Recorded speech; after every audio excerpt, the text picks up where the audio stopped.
សួស្តីអ្នកចម្បាំងទាំងអស់គ្នាពេលនេះយើងមកបន្តភាគទី1280ដល់ភាគទី1281នៃរឿងលេបកាយរបស់យើងចាប់ផ្ដើមឡើងតើទូកភ្នៅធំប៉ុណ្ណាទៅនៅខាងទឹកដីពិសិដ្ឋភាគខាងកើតព្រះពុទ្ធផ្កាយភាគខាងជើងជាមួយក្រុមអ្នកចម្បាំងដាច់ខាតមិនហ៊ានបណ្ដោយខ្លួនដើម្បីយាមឡើយដោយមិនចាំបាច់ប្រើវិធីសាស្ត្រស្វែងរកផ្សេងទេគ្រាន់តែភ្នែកទទេក៏ពួកគេអាចមើលឃើញទូកភ្នៅបានផងដែរទូកភ្នៅបានទៅហើយឆាប់ឡើងមេដឹកនាំមីក្វែឡោះហ្វឹងច្បាស់ធ្វើចលនារបស់គាត់អ្នកទាំងអស់គ្នាឆាប់យកចិត្តទុកដាក់កុំឲ្យគាត់គេខ្លួនបានឲ្យសោះព្រះពុទ្ធផ្កាយភាគខាងជើងជាមួយម្ចាស់ស្កលោកទាំង10ពួកគេទាំងអស់គ្នាមានការប្រុងប្រយ័ត្នភ្លាមទោះបីជាពួកគេអាចមើលឃើញទូកភ្នៅដោយភ្នែកទទេក៏ដោយប៉ុន្តែពណ៌ផ្កាយពណ៌ក្រហមឈាមដែលឡោះហ្វឹងកំពុងតែអង្គុយនៅពីលើនោះមានទំហំតូចបំផុតពួកគេមិនអាចមើលឃើញវាដោយភ្នែកទទេបានទេចំពោះទីសាស្ត្រស្វែងរកផ្សេងទៀតពួកគេមិនហ៊ានបិទបាំងតំបន់ទូកភ្នៅនៅមុននេះទេដោយសារតែពួកគេខ្លាចយើងនឹងហេមានការខឹងសម្បារងចាំមើលអ្នកទាំងអស់គ្នាព្រះពុទ្ធផ្កាយភាគខាងជើងចាប់ផ្ដើមមានការភ័យខ្លាចភ្លាមដោយបញ្ជាថាកុំធ្វើប្រហែលឲ្យសោះនៅពេលអ្នកបានរកឃើញកំណត់ត្រប់វាងហោឬវត្ថុហោះផ្សេងទៀតអ្នកត្រូវតែបញ្ឈប់វាកុំធ្វើឲ្យឡោះហ្វឹងគេខ្លួនបានឲ្យសោះបាទព្រះពុទ្ធផ្កាយភាគខាងជើងពួកគេទាំងអស់គ្នាបានឆ្លើយតបដូនតាបាននាំពួកគេច្រើនដងរួចមកហើយរឿងនេះពិតជាសំខាន់ណាស់ព្រះពុទ្ធផ្កាយភាគខាងជើងបានសែកឡើងថាហើយនៅតំបន់ខាងក្រៅមានដូចជាទឹកដីពិសិដ្ឋព្រះច័ន្ទពណ៌ស្វាយយុគសម័យទី1ជាមួយមហាអំណាចភាគច្រើនកំពុងតែលាក់ខ្លួនពួកគេក៏ចង់ចាប់យកមកដកចុងក្រោយផងដែរកុំឲ្យមានមហាអំណាចផ្សេងទៀតទាញយកផលប្រយោជន៍បានឲ្យសោះពិតណាព្រះពុទ្ធផ្កាយភាគខាងជើងពួកយើងទាំងអស់គ្នាមានកំណត់ត្រប់ដាច់ខាតនៅក្នុងតំបន់ភ្លើងតកទាំងមូលមហាអំណាចផ្សេងទៀតពិតជាមិនអាចប្រៀបធៀបជាមួយនឹងពួកយើងបានទេតើពួកគេអាចបញ្ចេញជាមួយនឹងពួកយើងតាមវិធីណាទ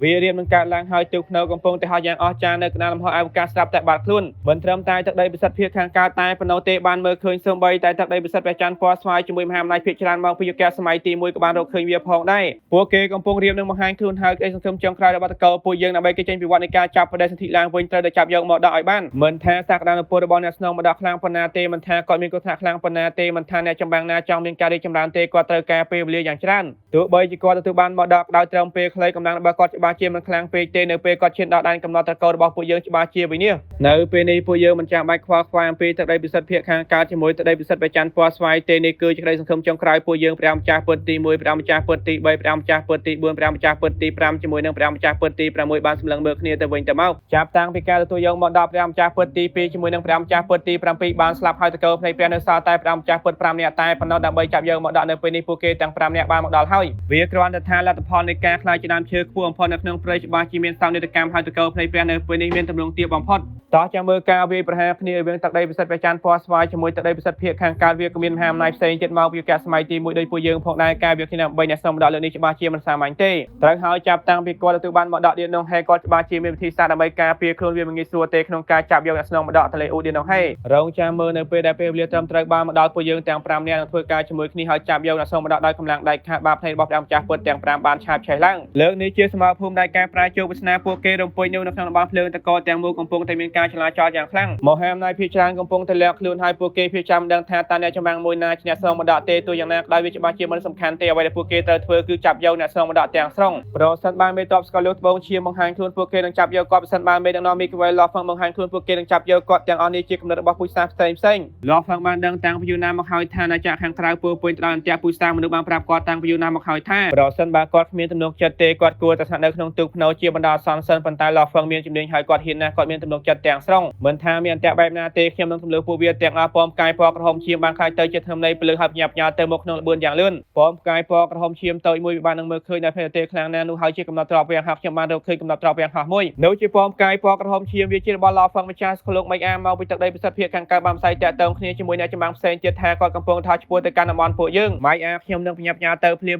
ព្រះពុទ្ធផ្កាយភាគខាងជើងមានការត្រេកអរយ៉ាងខ្លាំងហើយបានផ្សាយតាក់ទងគ្នាភ្លាមផងដែរយល់ប្រោម្ចាស់ស្កលោកម៉ៃអាបានប្រែក្លាយទៅជាពលឺមួយរំពេចហោះឆ្ពោះទៅកាន់ពណ៌ផ្កាយពណ៌ក្រហមឈាមភ្លាមព្រះពុទ្ធផ្កាយភាគខាងជើងបានគ្រប់គ្រងកំណត់ត្រប់ដាច់ខាតហើយល្បឿនរបស់គាត់ចាប់ផ្ដើមកាន់ឡើងយ៉ាងលឿនឆ្លងកាត់ដែនកំណត់របស់ច្បាប់ដើមល្បឿនពលឺ 1000 ដងល្បឿនពលឺ 10,000 ដងល្បឿនពលឺ 10,000 ដងវានៅតែបន្តកើនឡើងភ្លាមហើយឡោះហ្វឹងនៅតែរក្សាល្បឿនពលឺ 100 ដងម្ចាស់ស្កលោកម៉ៃអាមិនទាន់បានទៅដល់ឡោះហ្វឹងនៅឡើយទេប៉ុន្តែព្រះពុទ្ធផ្កាយភាគខាងជើងបានទៅដល់ហើយមេដឹកនាំមីក្វែឡោះហ្វឹងតែអ្នកចង់ទៅកាន់ទឹកដីពិសិដ្ឋភាគខាងកើតរបស់ពួកយើងទេដូនតារបស់ទឹកដីពិសិដ្ឋភាគខាងកើតរបស់ពួកយើងចង់ជួបជាមួយនឹងអ្នកសម្លេងមួយទៅបានលើនៅក្នុងពណ៌ផ្កាយពណ៌ក្រហមឈាមនៅក្នុងបន្ទប់បញ្ជារបស់ពណ៌ផ្កាយពណ៌ក្រហមឈាមឡោះហ្វឹងឈរនៅកន្លែងនោះកាន់ដាវថ្មនៅលើក្នុងការសម្លឹងមើលរបស់គាត់បានឆ្លងកាត់របាំងពណ៌ផ្កាយហើយមើលទៅខាងក្រៅទឹកដីពិសិដ្ឋភាគខាងកើតមែនទេឡោះហ្វឹងបន្តយ៉ាងសន្ទនថាពិតជាមហាអំណាចលេខ1មែននេះត្រូវតែជាព្រះពុទ្ធផ្កាយភាគខាងជើងខ្ញុំបានលើថាក៏បានទប់ស្កាត់ភាគីផ្សេងទៀតនៅលើទូកភ្នៅ ព្រះពុទ្ធផ្កាយភៀខាងជើងសម្លេងរបស់ឡាហ្វឹងបានឆ្លើយតបថាខ្ញុំនៅតែមានរឿងមិនទាន់ត្រូវចូលទៅកាន់ស្កលលោកបឋមនៅពេលខ្ញុំត្រឡប់មកវិញវាច្បាស់ជាមិនទាន់យឺតពេលទេក្នុងការឈ្មោះទៅកាន់ទឹកដីពិសិដ្ឋភៀខាងកើតចុះយ៉ាងណាវិញទៅ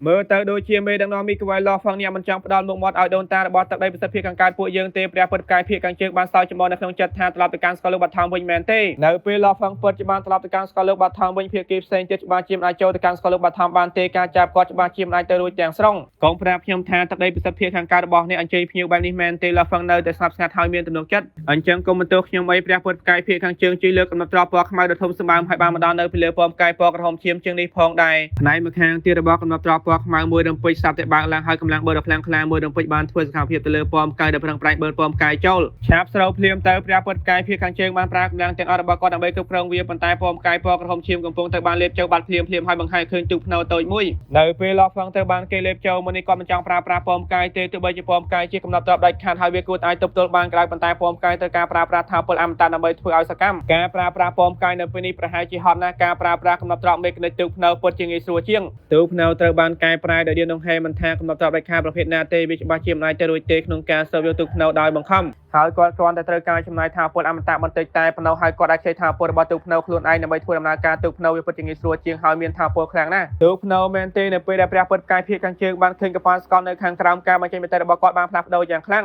កប៉ាល់ស្កលទូកភ្នៅពិសេសនេះត្រូវបានកែប្រែដោយព្រះអង្គចាស់ឌៀនដងហេព្រះអង្គចាស់ពុទ្ធទី2ជាមួយនឹងព្រះអង្គចាស់ពុទ្ធទី7របស់តកោភ្នែកព្រះបានស្លាប់នៅក្នុងនោះឆាប់ស្រូវភ្លាមទៅព្រះពុទ្ធផ្កាយភៀខាងជើងបានប្រឹងប្រែងអស់ពីសមត្ថភាពដើម្បីបើកយកទូកភ្នៅមិនថាទូកភ្នៅទៅបានលេបតាមវិធីណាទេទូកភ្នៅចាប់ផ្ដើមពង្រីកយ៉ាងឆ្កួតទូកភ្នៅមានទំហំប៉ុនកណ្ដាប់ដៃពីមុនក្នុងមួយរំពេចភ្នែកបានខ្លាយទៅជាកប៉ាល់ស្កលដ៏ធំមានប្រវែងប្រហែលជា100ពាន់លានគីឡូម៉ែត្រទូកភ្នៅបានចាប់ផ្ដើមហោះយ៉ាងអស្ចារ្យដោយមិនអើពើទាំងសងចំពោះការសូបចូលរបស់ព្រះពុទ្ធផ្កាយភៀខាងជើងទេមិនល្អទេព្រះពុទ្ធផ្កាយភៀខាងជើងបានយល់ថាវាហាក់បីដូចជាមិនអាចបើកយកទូកភ្នៅដោយផ្ទាល់បានទេឆាប់បញ្ឈប់គាត់ភ្លាមទៅភ្លាមព្រះពុទ្ធផ្កាយភៀខាងជើងជាដែលផ្ទាល់នៅពីលើកំណត់ត្រពណ៌ខ្មៅហើយផ្ទុះលឿនឡើងយ៉ាងខ្លាំងតែលឿនហត់របស់គាត់លឿនខ្លាំងប៉ុណ្ណាទៅប៉ុន្តែទូកភ្នៅគ្រាន់តែរក្សាលឿនពលឺ100ដងតែភ្នៅគ្មានផ្លូវដើម្បីគេចទេដូចជាភពអង្គាបុកជាមួយភពផែនដីបាល់ពណ៌ខ្មៅដ៏ធំសម្បើមបុកចូលទៅក្នុងទូកភ្នៅសម្លេងពើងត្រូវបានលើយ៉ាងខ្លាំងទូកភ្នៅញ័របន្តិចហើយបង្វែរកម្លាំងបុកដោយបន្តធ្វើដំណើរទៅមុខយ៉ាងអស្ចារ្យមិនអាចទប់ស្កាត់បានទេមែនទេព្រះពុទ្ធផ្កាយភៀខាងជើងមានការថប់បារម្ភយ៉ាងខ្លាំងតើថាពលអមតៈរបស់ឡាហ្វឹងធ្វើឲ្យទូកភ្នៅសកម្មពិតជាមានថាពលខ្លាំងមែនទេទូកភ្នៅជាកំណត់ត្រមេកានិកផ្នែកខ្លះពឹងផ្អែកលើថាពលអមតៈហើយផ្នែកផ្សេងទៀតពឹងផ្អែកលើកម្លាំងផ្ទាល់ខ្លួនរបស់ទូកភ្នៅនេះជាការកែប្រែមួយផ្សេងទៀតមិនថាជាកម្លាំងទប់ទល់កម្លាំងនៃការប៉ះពាល់ជាមួយនឹងការហោះជាដើមវាខ្លាំងជាងទូកភ្នៅធម្មតារាប់សិបដងទៅរាប់ពាន់ដងប្រសិនបើទូកភ្នៅធម្មតាជាទូកធម្មតានោះទូកភ្នៅមួយនេះទៅបានកែប្រែដោយឌៀនដងហេនឹងខ្លាយទៅជាកប៉ាល់ស្កលតាមធម្មជាតិវាពិតជាមិនអាចប្រៀបធៀបបានទ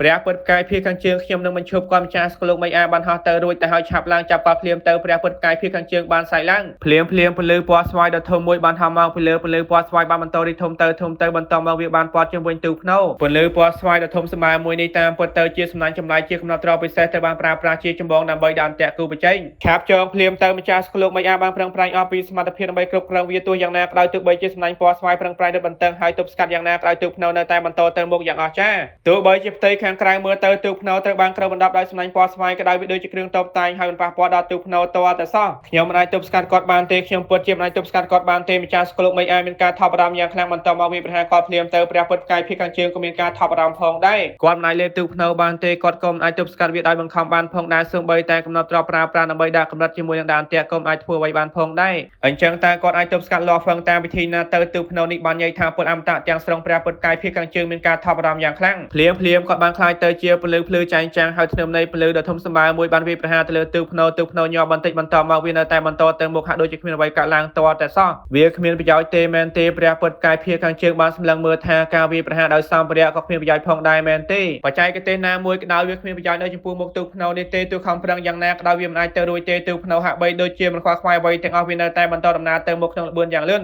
ដោយហោះឆ្ពោះទៅកាន់ទីឆ្ងាយហើយនៅចម្ងាយនោះនៅតែមានទឹកដីពិសិដ្ឋប្រច័ណ្ឌពណ៌ស្វាយជាមួយក្រុមមហាអំណាចផ្សេងទៀតរបស់យុគសម័យទី1ទូកភ្នៅនេះពិតជាខ្លាំងមែនបើសិនបើខ្ញុំគ្រាន់តែគ្រប់គ្រងវាដូច្នេះហើយបញ្ជូនបន្តទៅមុខខ្ញុំច្បាស់ជាអាចចាក់ចែងពីទូស្កលឡោហ្វឹកបានសម្រាប់ទាំងស្រុងវានៅតែបន្តទៅមុខហើយមិនអើពើជាមួយនឹងកំណត់ត្រផ្សេងទៀតទាំងអស់នេះហើយជាការតាក់ទាញរបស់កំណត់ត្រមេកានិក តើពួកយើងគួរធ្វើយ៉ាងម៉េចទៅពេលឈិនម្ចាស់ស្គលោកមិនអាចបានសួរដោយចិត្តថាប្រសិនបើពួកយើងមិនអាចបញ្ឈប់គាត់បានទេហើយគាត់នៅតែឈានទៅមុខបែបនេះទៀតគាត់ច្បាស់ជាអាចចេញពីការគ្រប់គ្រងពួកយើងទាំងសងនៅខាងក្រៅមានទឹកដីពិសិដ្ឋព្រះច័ន្ទពណ៌ស្វាយជាមួយមហាអំណាចមកពីយុគសម័យទី1មានក្រុមអ្នកចម្បាំងដាច់ខាតនៅកន្លែងមួយនោះសូម្បីតែអ្នកចម្បាំងខ្លាំងបំផុតរបស់ស្គលោក20ទៅ30នាក់ផងដែរខ្ញុំដឹងហើយព្រះពុទ្ធកាយភាគខាងជើងក៏មានការថប់បារម្ភផងដែរគាត់ដឹងច្បាស់ណាស់ថាទោះបីជាឡោហ្វឹងជាអ្នកស្នងមកដល់ក៏ដោយមហាអំណាចនៅក្នុងសមលហាធិគ្មានទីបញ្ចប់មិនខ្លាចគាត់ទាត់ទៅសោះសូម្បីតែអ្នកចម្បាំងរបស់យុគសម័យទី1ក៏គ្មានការភ័យខ្លាចអ្វីទាំងអស់នៅចំពោះមុខការស្លាប់នៅពេលពួកគេប្រឈមមុខជាមួយទឹកដីពិសិដ្ឋទាំងពីរហើយទឹកដីពិសិដ្ឋទាំងពីរតាមធម្មជាតិកាន់តែគ្មានការភ័យខ្លាចផងដែរលើកនេះទឹកដីពិសិដ្ឋភាគខាងកើតបានពឹងផ្អែកលើតសមត្ថកិច្ចខាតរាប់មិនអស់របស់ពួកគេហើយពឹងផ្អែកលើការពុតដែលថាមហាអំណាចផ្សេងទៀតមិនទាន់បានធ្វើការជាមួយគ្នាពួកគេអាចគ្រប់គ្រងតំបន់ខាងក្នុងបំផុតបានទាំងស្រុងជាការពុតណាមហាអំណាចផ្សេងទៀតសុខចិត្តស្នាក់នៅខាងក្រៅពីការខ្វះខាតការរួមកម្លាំងគ្នារបស់ពួកគេហេតុផលសំខាន់ជាងនេះគឺថាពួកគេមិនជឿថាអ្នកស្នងមកដល់ទន្លេអូឌីននឹងហេតុត្រូវបានចាប់ដល់ងាយស្រួលទេប្រសិនបើភាពការពុតជាដើរទៅមុខស្រួលខ្លាំងពេកពួកគេច្បាស់ជាបញ្ញាធ្វើសកម្មភាពភ្លាមតើពួកយើងគួរធ្វើអ្វីនៅពេលនេះព្រះពុទ្ធផ្កាយភាគខាងជើងមានការព្រួយបារម្ភយ៉ាងខ្លាំងក្នុងពេលដំណើរគ្នាគាត់កំពុងគិតរកវិធីដើម្បីបញ្ឈប់ឡោហ្វឹងហើយចាប់គាត់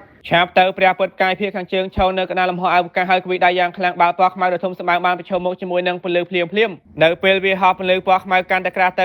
ប្រសិនបើគិតពីទំហំវាធំជាងទូកភ្នៅទៅទៀតបន្ទាប់មកដោយសម្លេងក្រហមយ៉ាងខ្លាំងពន្លឺពណ៌ខ្មៅបានប៉ះទង្គិចគ្នាជាមួយនឹងទូកភ្នៅហើយទូកភ្នៅបានញ័របន្តិចប៉ុន្តែវាមិនខូចខាតអ្វីទាំងអស់ដូនតាមេដឹកនាំមីកវ៉ែលឡោហ្វឹងកំពុងតែបើកទូកភ្នៅចេញទៅប៉ុន្តែខ្ញុំពុតជាគ្មានផ្លូវដើម្បីបញ្ឈប់គាត់ទាល់តែសោះសូម្បីតែកំណត់ទាត់ដាច់ខាតក៏មិនអាចបញ្ឈប់គាត់បានផងដែរតើពួកយើងគួរធ្វើអ្វីនៅពេលនេះព្រះពុទ្ធផ្កាយភាគខាងជើងពុតជាអន្តរសានៅក្នុងទឹកដីពិសិដ្ឋភាគខាងកើតរាងកាយរបស់គាត់បានសួរទៅកាន់ដូនតារបស់ទឹកដីពិសិដ្ឋភាគខាងកើតភ្លាមមិនអាចចាប់គាត់បានទេមែនទេមិនអាចបញ្ឈប់គាត់បានទេមែនទេដូនតារបស់ទឹកដីពិសិដ្ឋភាគខាងកើតបានបង្ហាញខ្លួននៅកណ្ដាលលំហអវកាសគ្មានអ្វីដែលពួកយើងអាចធ្វើបានទេទូកភ្នៅនេះខ្លាំងជាងទូកភ្នៅដែលពួកយើងទទួលបានការពីមុនទៅទៀតព្រះពុទ្ធផ្កាយភាគខាងជើងបានបន្តថាបន្តពីត្រូវបានកែប្រែដោយយន្តដងហែទូកភ្នៅនេះឡើងធម្មតាទៀតហើយមិនថាជាការចាប់ការដាក់អន្ទាក់ការចងការវាយប្រហារព្រលឹងការវាយប្រហារសម្ភារៈតែប៉ុណ្ណោះទេអ្វីគ្រប់យ៉ាងគ្មានប្រយោជន៍ទាំងស្រុងដូនតារបស់ទឹកដីពិសិដ្ឋភាគខាងកើតក៏មានការព្រួយបារម្ភផងដែរតើពួកយើងគួរធ្វើអ្វីទៅលើកនេះគាត់បានបញ្ជូនក្រុមអ្នកចម្បាំងខ្លាំងបំផុតចេញទៅសុទ្ធតែជាម្ចាស់ស្គលូបកាយ6-10នាក់ហើយធ្វើការជាមួយព្រះពុទ្ធផ្កាយភាគខាងជើងលើពីនេះក៏បានផ្ដល់ឲ្យព្រះពុទ្ធផ្កាយភាគខាងជើងនៅកំណត់ទ្របដាច់ខាតរាប់អត់ទោះបីជាឡោហ្វឹងកំពុងតែប្រើប្រាស់កំណត់ទ្របយ៉ាងហោចក៏ដោយព្រះពុទ្ធផ្កាយភាគខាងជើងគួរអាចចាប់គាត់បានទាំងស្រុងឌៀនដងហែនេះពិតជាដោយការរំពឹងទុករបស់គាត់ទាំងស្រុងដូនតារបស់ទឹកដីពិសិដ្ឋភាគខាងកើតបានងក់ក្បាលថាអ្នកត្រូវដើរតាមមេដឹកនាំមីកវ៉ែលឡោហ្វឹងដូនតារបស់ទឹកដីពិសិដ្ឋភាគខាងកើតបានសៃឡើងថាតាមគាត់គ្រប់ពេលវេលាលើកនេះមិនគ្រាន់តែមានពួកយើងតែប៉ុណ្ណោះទេទឹកដីពិសិដ្ឋព្រះច័ន្ទពណ៌ស្វាយក៏ចង់បានវាផងដែរជាពិសេសមនុស្សឈួតទាំងនោះមកពីយុគសម័យទី1ពួកគេសុខចិត្តប្រើប្រាស់វិធីសាស្ត្រគ្រប់បែបយ៉ាងគ្រាន់តែដើរតាមគាត់ហើយដងចាំឱកាសប្រសិនបើមានឱកាសទៅចាប់យកឡោហ្វឹងនោះភ្ល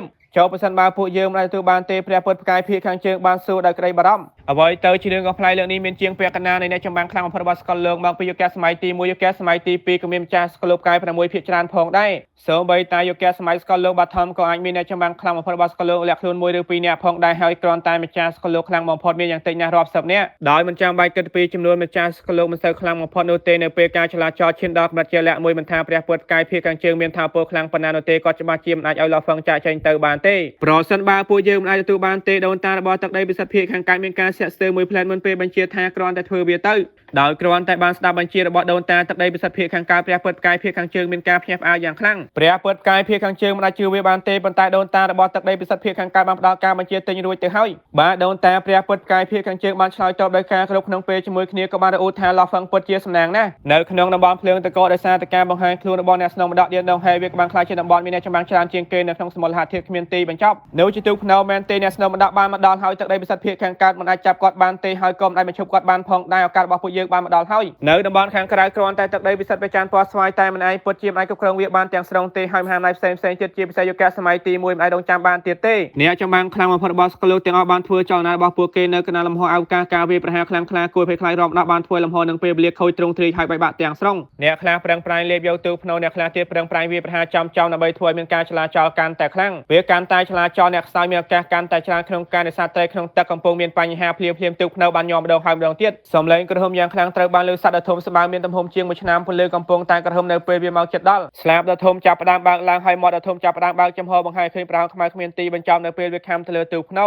ៅសំឡេងពើងត្រូវបានលើស្ទើរតែភ្លាមកំណត់ត្រាប់ដាច់ខាត9បានបុកជាមួយនឹងសត្វដ៏ធំស្បើមម្ដាវាញ័រហើយធ្លាក់ចុះនៅពីចម្ងាយព្រះម្ចាស់ពុទ្ធទី1ព្រះម្ចាស់ពុទ្ធទី3ព្រះម្ចាស់ពុទ្ធទី4ព្រះម្ចាស់ពុទ្ធទី5ជាមួយនឹងព្រះម្ចាស់ពុទ្ធទី6របស់តកោភ្នែកព្រះមានការខឹងសម្បាយ៉ាងខ្លាំងគ្រាន់តែឃើញអាកាសភ្លាមហើយឃើញទូកភ្នៅពួកគេចាប់ផ្ដើមធ្វើចលនាភ្លាមបង្កើតបានជាសត្វហើយបំលែងទៅជាព្រះសត្វអ កកចំណុចដើម្បីលេបយកទូកភ្នៅមនុស្សល្ងងមកពីតកោភ្នែកព្រះតែអ្នកចង់យកមកដាក់ចេញទៅមែនទេឈប់យកសពទៅនៅពីចម្ងាយក្រុងឆ្អឹងនៅធំកំពុងតែអង្គុយលើបល្ល័ង្កពណ៌សហើយសាច់ឡើងដោយសម្លេងស្អកថាតកោឆ្អឹងពួកយើងបានមើលអ្នកតាំងពីយូរណាស់មកហើយត្រកោឆ្អឹងមែនទេព្រះម្ចាស់ពុទ្ធទាំង5របស់តកោភ្នែកព្រះមានការខឹងសម្បាកាន់តែខ្លាំងត្រកោភ្នែកព្រះជាមួយតកោឆ្អឹងកើតនៅក្នុងយុគសម័យទី1សុទ្ធតែជាពូជសាប្រឆាំងជាមួយឋានសួគ៌នៅពេលពួកគេរស់នៅក្នុងស្កលលោកបាធម្មត្រកោឆ្អឹងធ្លាប់បានគ្រប់គ្រងស្កលលោកបាធម្មហើយយកឆ្នាំលើតកោភាច្រើនបន្តមកការកាលឡើងរបស់តកោភ្នែកព្រះចាប់ផ្ដើមបង្ក្រាបតកោឆ្អឹងយ៉ាងឆាប់រហ័សត្រកោទាំងពីរបានវាយប្រហារគ្នាជិតដល់ទីបញ្ចប់នៃយុគសម័យទាំង3កាលពីមុននៅពេលព្រះម្ចាស់ពុទ្ធទី7ធ្វើការជាមួយគ្នាពួកគេពុតឆ្អែតបង្ក្រាបតកោឆ្អឹងបានទាំងស្រុងប៉ុន្តែនៅពេលនេះជាមួយនឹងព្រះម្ចាស់ពុទ្ធទាំងពីរបានស្លាប់តកោឆ្អឹងជាមួយតកោភ្នែកព្រះឡើយមានការលំបាកក្នុងការវាយប្រហារគ្នាទៀតហើយនេះពិតជាសាហាវពេកហើយនៅពេលនេះនៅពេលគាត់ត្រូវបានសត្វសាហាវយ៉ាងធំវាយប្រហារឡោះផងក៏មានការតស៊ូផងដែរនៅពេលគាត់កំពុងរៀបចំគ្រប់គ្រងទូកភ្នៅដើម្បីពង្រីកយ៉ាងលឿនហើយធ្វើឲ្យសត្វសាហាវនោះធ្លាក់ចុះប៉ុន្តែនៅពេលនេះអ្នកចម្បាំងខ្លាំងបំផុតរបស់ស្គលូផ្សេងទៀតបានវាយប្រហារភ្លាមមកដល់សត្វសាហាវនោះបានធ្លាក់ចុះទាំងស្រុងក្នុងពេលត្រឹមតែ10វិនាទីតែភ្នៅតស្មារតីខណ្ឌ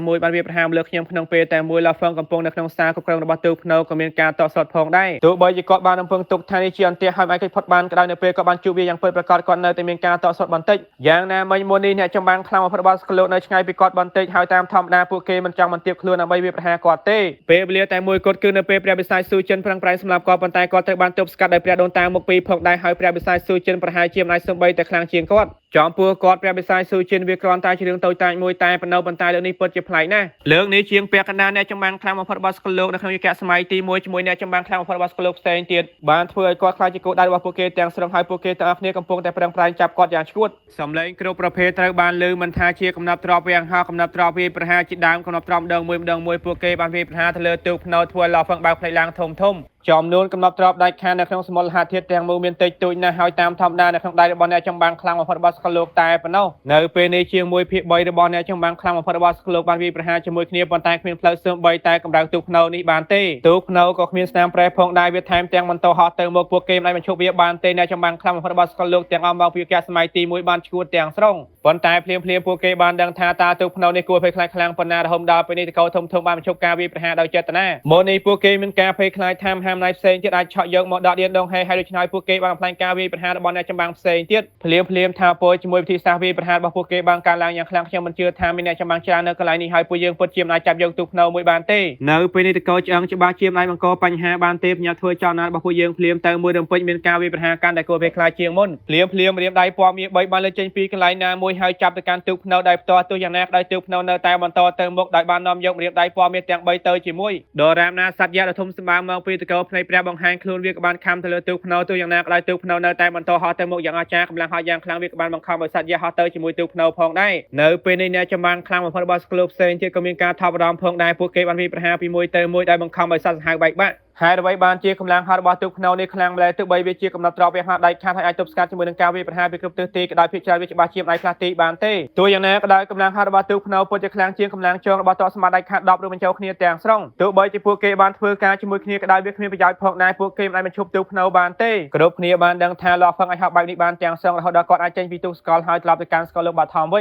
ញលោះផឹងមានការខ្វល់ខ្វាយយ៉ាងពិសេសនៅក្នុងទូកភ្នៅដើម្បីឲ្យបណ្ដាលឲ្យអត្ថភាពកម្ពុជាភាគច្រើនក្នុងសមូលហត្ថិគ្មានទីបញ្ចប់មានការអស់សង្ឃឹមការពេញចិត្តបែបនេះពិតជាខ្លាំងបំផុតលោះផឹងថាពលអមតៈមួយត្រូវបានបញ្ជូនចូលទៅក្នុងទូកភ្នៅលោះផឹងកំពុងតែគ្រប់គ្រងទូកភ្នៅតាមធម្មជាតិក៏បានដឹងផងដែរខ្ញុំជាព្រះពុទ្ធកាយភាគខាងជើងតំណាងឲ្យដូនតារបស់ទឹកដីពិសិដ្ឋភាគខាងកើតខ្ញុំចង់ធ្វើកិច្ចព្រមព្រៀងមួយជាមួយអ្នកព្រះពុទ្ធកាយភាគខាងជើងបាននិយាយកិច្ចព្រមព្រៀងមែនទេដូនតារបស់ទឹកដីពិសិដ្ឋភាគខាងកើតមែនទេបេះដូងរបស់លោះផឹងបានរំកិលនៅក្នុងតំបន់ភ្លើងតកលលំហនឹងពេលវេលាបានមកខូចទ្រង់ទ្រាយហើយនៅក្នុងលំហនឹងពេលវេលាកំពុងតែខូចទ្រង់ទ្រាយមួយនេះតាមពុទ្ធមានភ្នំពណ៌បៃតងមួយត្រកោឌៀនដងហេពុទ្ធិសាសមជាមួយកេរឈ្មោះរបស់ពួកគេមែនអ្នកធម្មតាតាមភ្នំកំពុងតែសម្លឹងមើលពីចម្ងាយហើយសោចសូម្បីតែទូកភ្នៅត្រូវបានកែប្រែទៅដល់យន្តហេពីមុនក៏ខ្លាំងផងដែរមើលទៅខ្ញុំគិតច្រើនពេកហើយខ្ញុំពិតជាចង់ឃើញមកដាក់តកោយន្តហេតកោពួកគេគួរតែមានព័ត៌មានអំពីការបង្កើតកំណត់ទ្របឲ្យពួកគេទាំងអស់ជាមកដាក់កម្ពុជាមួយទោះយ៉ាងណាក៏ដោយនៅក្រោមឆន្ទៈរបស់ស្កលលោកបាធម្មសូម្បីតែសិស្សរបស់ខ្ញុំប្រហែលជាមិនដឹងអំពីជំរឿពុទ្ធប្រកាសរបស់តកោយន្តហេផងដែរអ្នកធម្មតាតាមភ្នំបានគូក្បាលបន្តិចក្រោយមកលំហនឹងពេលវេលាស្រាប់តែស្ងប់ស្ងាត់ហើយអ្នកធម្មតាតាមភ្នំក៏បានចាក់ចេញទៅដោយស្រាប់ស្ងាត់ផងដែរមិនថាអ្នកចម្បាំងខ្លាំងបំផុតនៅក្នុងសមូលហត្ថិគ្មានទីបញ្ចប់ធ្វើអ្វីក៏ដោយគាត់នៅតែមានសុវត្ថិភាពយ៉ាង យ៉ាងខ្លាំងនៅក្នុងទូកភ្នៅ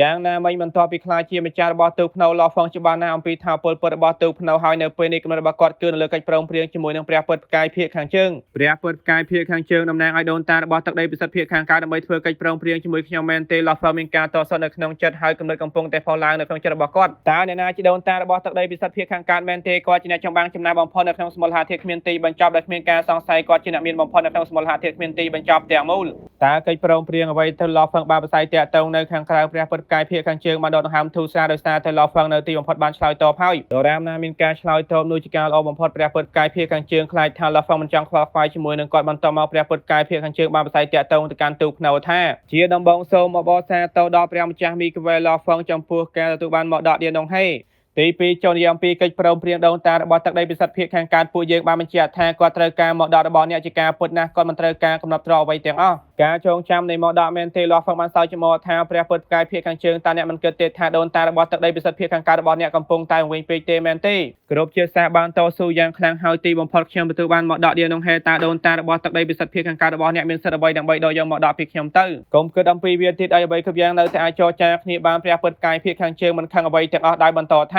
ពួកសាសពួកយើងជាទឹកដីពិសិដ្ឋចំណាស់ជាងគេបំផុតនៅក្នុងសមូលហេតុធាតុគ្មានទីបញ្ចប់ហើយចាស់ជាងទឹកដីពិសិដ្ឋព្រះច័ន្ទពណ៌ស្វាយទាំងស្រុងពួកយើងក៏ទទួលបានមកដករំដោះហើយថែមទាំងដឹងអំពីអត្តកម្លាំងខ្លះៗរបស់សមូលហេតុធាតុគ្មានទីបញ្ចប់កាន់តែពិសេសជាសាររបស់ពួកយើងក៏មានតសម្បត្តិច្រើនជាងគេផងដែរដរាបណាអ្នកយល់ព្រមមកដល់អត្តកម្លាំងសូម្បីតែកំណត់ត្រូវពូជសាសពួកយើងអ្វីគ្រប់យ៉ាងអាចត្រូវបានចរចាគ្នាគ្មានអ្វីត្រូវបានចរចាគ្នាទេឡោះផងបានឆ្លើយតបមួយឃ្លាប៉ុន្តែតាមពិតទៅគាត់ត្រូវបានលបួងយ៉ាងខ្លាំងយ៉ាងណាមិញសមូលហេតុធាតុពិតជាមានអត្តកម្លាំងខ្លាំងណាស់ហើយមនុស្សភាគច្រើនប្រហែលជាមិនដឹងទេប៉ុន្តែដូនតារបស់ទឹកដីពិសិដ្ឋភាគខាងកើតប្រហែលជាដឹងច្រើនជាងគេមរតកសម្ងាត់កំណត់ទ្របជាដើមសុទ្ធតែមានការលបួងទោះយ៉ាងណាក៏ដោយមរតកការចងចាំនេះជាផ្នែកសំខាន់បំផុតរបស់តកោឌៀននោះហើយគាត់បានស្បត់ជាមួយត្រាមរតកគាត់ច្បាស់ជាមិនអាចប្រឆាំងជាមួយនឹងវាបានទេព្រះពុទ្ធផ្កាយភាគខាងជើងបានបន្តថាគ្រាន់តែជាមរតកនៃការចងចាំតែប៉ុណ្ណោះមិនចាំបាច់បន្តទៀតទេបើសិនបើវាគ្រាន់តែជាកិច្ចព្រមព្រៀងមួយនេះឡោះផងបានបដិសេធភ្លាមព្រះពុទ្ធផ្កាយភាគខាងជើងបានគិតទៅកាន់ខ្លួនឯងថាបើសិនបើដូច្នេះមែននោះដូនតារបស់ទឹកដីពិសិដ្ឋភាគខាងកើតគ្មានសង្ឃឹមច្រើនទេនៅពេលគាត់បានផ្ដល់ការបញ្ជាទៅនោះជាងនេះផងដែរដូនតារបស់ទឹកដីពិសិដ្ឋភាគខាងកើតថែមទាំងបានបញ្ជាក់ថាមរតកបុរាណប្រភេទនេះតែងតែមានមរតកគ្រប់ចំនួនប្រកបជាមានផ្លូវដើម្បីការពារមរតកពីការបែកធ្លាយចុះយ៉ាងណាចំពោះការចងចាំមួយផ្នែកព្រះពុទ្ធផ្កាយភាគខាងជើងបានសួរមួយផ្នែកមែនទេបេះដូងរបស់លោកហ្វឹងបានញាប់ញ័រគាត់មិនបញ្ញាបដិសេធទេប៉ុន្តែបន្តថាតើដូនតារបស់ទឹកដីពិសិដ្ឋភាគខាងកើតរបស់អ្នកចង់បានផ្នែកមួយណាទៅព្រះពុទ្ធផ្កាយភាគខាងជើងមានការសប្បាយចិត្តជាសម្ងាត់ឲ្យតែពួកគេនៅអាចចរចាគ្នាបានវានៅតែមានសង្ឃឹមប៉ុណ្ណាវាជាបទពិសោធន៍នៃការហ្វឹកហាត់ព្រះពុទ្ធផ្កាយភាគខាងជើងបានបន្តថាដូនតារបស់ទឹកដីពិសិដ្ឋភាគខាងកើតពួកយើងចង់បានបទពិសោធន៍តាក់ទងជាមួយនឹងការហ្វឹកហាត់ខ្ពស់ជាងនេះដូចជាមរតកនៃការចងចាំ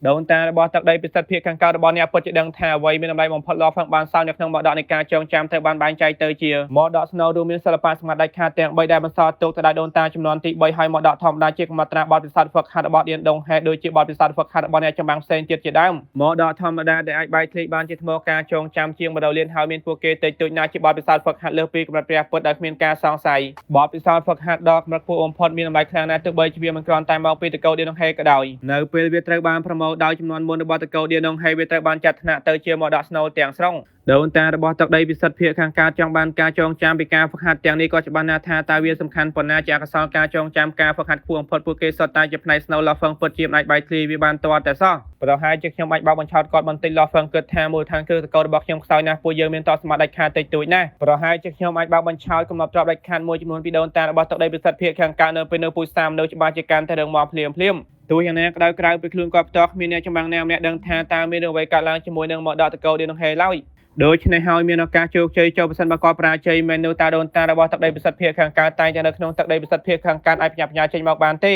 មិនថាជាមរតកទូកភ្នៅឬការចាប់គាត់នៅពេលនេះទេដូនតារបស់ទឹកដីពិសិដ្ឋទាំងពីរមិនទាន់បានចេញមកពីទឹកដីពិសិដ្ឋទាំងពីរនៅឡើយទេជាស្ដែងគ្មានពួកគេណាម្នាក់មិនចង់ចេញមកទេប៉ុន្តែពួកគេមានហេតុផលមួយចំនួនធ្វើឲ្យពួកគេមិនអាចចេញមកបានទេស្ទើរបីតែមរតកតកោឌៀនដងហេក៏ដោយក៏មិនអាចបង្ខំឲ្យពួកគេចេញមកបានផងដែរទោះបីជាគាត់បោកបញ្ឆោតកំណត់ទ្របដាច់ខាតមួយចំនួនក៏ដោយដូនតារបស់ទឹកដីពិសិដ្ឋភាគខាងកើតនៅតែមិនអាចចេញមកបានទេផ្នែកមួយនៃមរតកមែនទេកំណត់រំដោះបានភ្លឺឡើងក្នុងចិត្តរបស់ឡោហ្វឹងក៏បានរៀបចំវាភ្លាមហើយបន្តថាមរតកដៀនដងហេរបស់ខ្ញុំសូម្បីតែខ្ញុំក៏គ្មានសិទ្ធិបញ្ចេញវាផងដែរនៅតែមានឱកាសព្រះពុទ្ធកាយភាគខាងជើងមានការសប្បាយចិត្តយ៉ាងខ្លាំងក៏បានទទួលការបញ្ជាទិញពីដូនតារបស់ទឹកដីពិសិដ្ឋភាគខាងកើតហើយនេះហើយក៏បានដឹងអំពីវាបន្តិចបន្តួចអ្នកពិតជាមិនអាចបែកធ្លាយបានទេដូច្នេះខ្ញុំច្បាស់ជាមិនបង្ខំអ្នកទេមេដឹកនាំមីកាវេឡោហ្វឹងដូនតារបស់ទឹកដីពិសិដ្ឋភាគខាងកើតពួកយើងត្រូវការតែបទពិសោធន៍ហ្វឹកហាត់ជាមួយការចងចាំតែប៉ុណ្ណោះតើតកោឌៀនដងហេរបស់អ្នកមានអាយុកាលប៉ុណ្ណាហើយខ្ញុំប្រកាសថាពួកគេបានប្រមូលបទពិសោធន៍ហ្វឹកហាត់មកពីអត្ថភាពដ៏អស្ចារ្យផ្សេង ផ្សេងទៀតអ្នកគ្រាន់តែត្រូវការយកបទពិសោធន៍ពីចំនួនមុនរបស់តកោឌៀនក្នុងហេតុរបស់អ្នកមកធ្វើចំនួនជាមួយនឹងតកោរបស់ខ្ញុំតែប៉ុណ្ណោះអ្នកដឹងច្រើនណាស់លោកហ្វឹងមានការភ្ញាក់ផ្អើលនៅក្នុងចិត្តជាអកសរដូនតារបស់ទឹកដីពិសិដ្ឋភាពខាងកើតមិនទាន់បានដឹងទេថាសូម្បីតែបទពិសោធន៍ហ្វឹកហាត់តកោឌៀនក្នុងហេតុត្រូវបានរួមបញ្ចូលទៅក្នុងមកដកស្នូទេ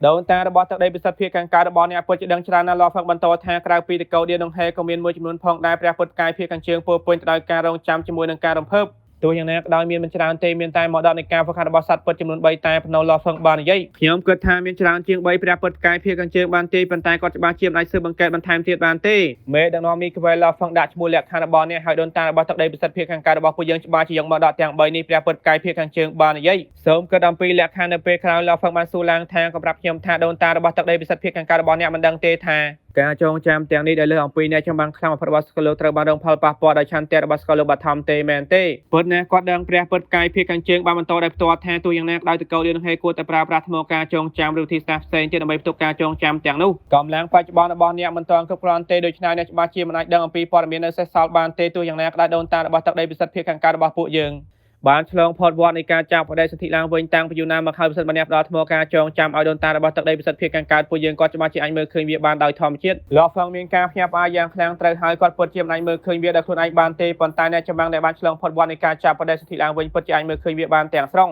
តើពួកយើងអាចចរចាគ្នាឲ្យលម្អិតអំពីកិច្ចព្រមព្រៀងនៅពេលនេះបានទេព្រះពុទ្ធកាយភាពខាងជើងបានសួរខ្ញុំត្រូវការកំណត់ទ្របដាច់ខាត10មកដល់សម្ងាត់ទឹកដីពិសិដ្ឋភាពខាងកើតអត្តកម្បាំងសមូលហាធិគ្មានទីបញ្ចប់លោកហ្វឹងបានឆ្លើយតបភ្លាម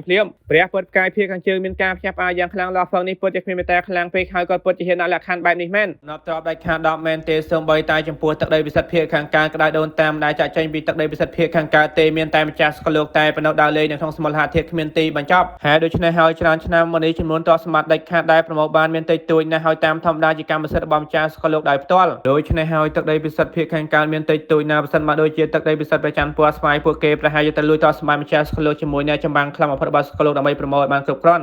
ចំពោះទឹកដីពិសិដ្ឋភាពខាងកើតមែនទេកំណត់ទ្របដាច់ខាតពួកគេចិត្តអស់ហើយព្រះពុទ្ធកាយភាពខាងជើងចង់ឲ្យលោកហ្វឹងបន្ទាបលក្ខខណ្ឌបន្តិចថាទឹកដីពិសិដ្ឋភាពខាងកើតរបស់ពួកយើងបានដឹងអំពីមកដល់សម្ងាត់រាប់ដល់ជាមួយនឹងអត្តកម្បាំងសមូលហាធិគ្មានទីបញ្ចប់អ្វីទៅជាមកដល់អត្តកម្បាំងទាំងនោះគ្រាន់តែជាការបន្ថែមតែប៉ុណ្ណោះលោកហ្វឹងបានស្ដែងឡើងថាមកដល់សម្ងាត់ទឹកដីពិសិដ្ឋភាពខាងកើតរបស់អ្នកតើវាអាចប្រៀបបានជាមួយនឹងអ្វីដែលខ្ញុំមានដែរឬទេចំពោះអត្តកម្បាំងរាប់ដល់ការពីមុនវាគ្រាន់តែដើម្បីបំពេញតាមការចង់ដឹងចង់ឃើញរបស់ខ្ញុំតែប៉ុណ្ណោះមិនថាខ្ញុំដឹងឬអត់នោះទេវាគ្រាន់តែជាបញ្ហាតូចមួយតែប៉ុណ្ណោះព្រះពុទ្ធកាយភាពខាងជើងមានការអត់សង្ឃឹមយ៉ាងខ្លាំងតសម្បត្តិដាច់ខាតទាំង10ពិតជាមិនតិចតួចនោះទេហើយតសម្បត្តិដាច់ខាតទាំងនោះរួមមានតសម្បត្តិវាងហោះកំណត់ទ្របដែនកំណត់ទ្របប្រភេទពលឹងជាដើមយ៉ាងហោចណាស់ត្រូវតែមានមួយក្នុងចំណោមវត្ថុនីមួយៗលោកហ្វឹងបានបញ្ជាក់ដោយផ្ទាល់ប្រសិនបើមានទៅជាងនេះវាគ្មានផ្លូវដើម្បីចរចាគ្នាទេព្រះពុទ្ធកាយភាពខាងជើងមានការខឹងសម្បាយ៉ាងខ្លាំងហើយចង់ស្រែកឡើងតើវាងាយស្រួលណាស់មែនទេសូម្បីតែអ្នកចម្បាំងខ្លាំងបំផុតរបស់សកលលោកក៏ត្រូវបន្ថយជីវិតដើម្បីទទួលបានតសម្បត្តិដាច់ខាតផងដែរតើពួកគេអាចទទួលបានតសម្បត្តិដាច់ខាតដោយងាយស្រួលតាមវិធីណាទៅអ្នកចម្បាំងខ្លាំងបំផុតរបស់សកលលោកពីរបញ្ញត្តិរបស់ពួកគេនៅក្នុងទឹកដីពិសិដ្ឋភាពខាងកើតគ្មានសកលលោកខ្នាតតូចទេហើយខ្សោយជាងអ្នកចម្បាំងខ្លាំងបំផុតរបស់សកលលោកផ្សេងទៀតដូច្នេះពួកគេកម្រចេញទៅខាងក្រៅណាចំណែកក្រុមម្ចាស់សកលលោកដែលចេញទៅជាដើម្បីតសម្បត្តិតាមធម្មតាពួកគេពិតជាមិនអាចប្រកបចេញជាមួយអ្នកចម្បាំងខ្លាំងបំផុតរបស់សកលលោកបានទេដោយពឹងផ្អែកលើការប្រមូលទុកតាមពេលវេលាសុទ្ធសាធទៅពួកគេមានតសម្បត្តិទាំងនេះតើវាងាយស្រួលណាស់មែនទេហើយតម្រូវការរបស់លោកហ្វឹងពិតជាហួសហេតុខ្លាំងពេកហើយគាត់ចង់បានតសម្បត្តិដាច់ខាត10មែនទេគាត់មិនដឹងទេថាសូម្បីតែព្រះម្ចាស់ពិតទាំង7របស់តកោភ្នែកព្រះជាមួយនឹងម្ចាស់សកលលោកភាគច្រើនវាប្រហារគ្នា3យុគសម័យដើម្បីតសម្បត្តិក្រៅពួកគេអាចប្រមូលបានត្រឹមតែតសម្បត្តិដាច់ខាត10តែប៉ុណ្ណោះជាពិសេសបន្ទាប់ពីឧបទ្ទវហេតុទើបភ្នៅព្រះម្ចាស់ពិតទាំងពីរបានស្លាប់ពួកគេប្រហែលជាមិនអាចប្រមូលបានតសម្បត្តិដាច់ខាត10ទេធ្វើការសម្រេចចិត្តឲ្យលឿនភ្លាមទៅខ្ញុំគ្មានពេលវេលាដើម្បីខ្ជះខ្ជាយទេលោកហ្វឹងបាននិយាយការទៀមទារបស់អ្នកខ្ពស់ខ្លាំងពេកហើយខ្ញុំមិនទៅសួរដូនតាជាមុនសិនព្រះពុទ្ធកាយភាពខាងជើងបានឆ្លើយតបឆាប់ទៅលោកហ្វឹងមានទំនុកចិត្តណាស់សូម្បីតែតកោភ្នែកព្រះក៏អាចប្រមូលបានតសម្បត្តិដាច់ខាតជា10ផងដែរតើទឹកដីពិសិដ្ឋភាពខាងកើតមិនអាចធ្វើបានតាមវិធីណាទៅហើយចំពោះបេសកកម្មមួយនេះទឹកដីពិសិដ្ឋភាពខាងកើតមានតសម្បត្តិដាច់ខាតច្រើនរួចទៅហើយការដកយកតសម្បត្តិដាច់ខាត10ទៅ3ជាវាឈឺចាប់ចំពោះទឹកដីពិសិដ្ឋភាពខាងកើតក៏ដោយវាមិនអាចបង្ខំឲ្យពួកគេដល់ចំណុចដែលម្ចាស់សកលលោកទាំងអស់ត្រូវយកតសម្បត្តិដាច់ខាតចេញមកនោះទេនៅក្នុងទឹកដីពិសិដ្ឋភាពខាងកើតនៅក្នុងវាំងសំខាន់របស់ព្រះពុទ្ធកាយភាពខាងជើងដូនតាព្រះពុទ្ធកាយភាពខាងជើងបានក្លែកមើលទៅកាន់ដូនតារបស់ទឹកដីពិសិដ្ឋភាពខាងកើតនៅចំពោះមុខគាត់ការហ្វឹកហាត់របស់សត្វបុរាណទាំង3មែនទេដូនតារបស់ទឹកដីពិសិដ្ឋភាពខាងកើតមិនខឹងអ្វីទាំងអស់ផ្ទុយទៅវិញគាត់បង្ហាញអំពីទឹកមុខរំភើបហើយងក់ក្បាលថាប្រសិនបើលោកហ្វឹងនេះពិតជាមានបទពិសោធន៍ហ្វឹកហាត់របស់សត្វបុរាណទាំង3មែននោះតសម្បត្តិដាច់ខាត10អាចទៅបានផ្ដល់ឲ្យគាត់ជាការពុតណាពួកយើងមិនអាចយកព្រមជាមួយគាត់ដល់ងាយស្រួលពេកនោះទេចរចាជាមួយគាត់ហើយប្រឹងប្រែងបញ្ចុះ តម្លៃកំណត់ទ្រព្យដាច់ខាត10មែនទេតើវាមានទំនាក់ទំនងអ្វីជាមួយដូនតារបស់ទឹកដីពិសិដ្ឋភាគខាងកើតមែនទេ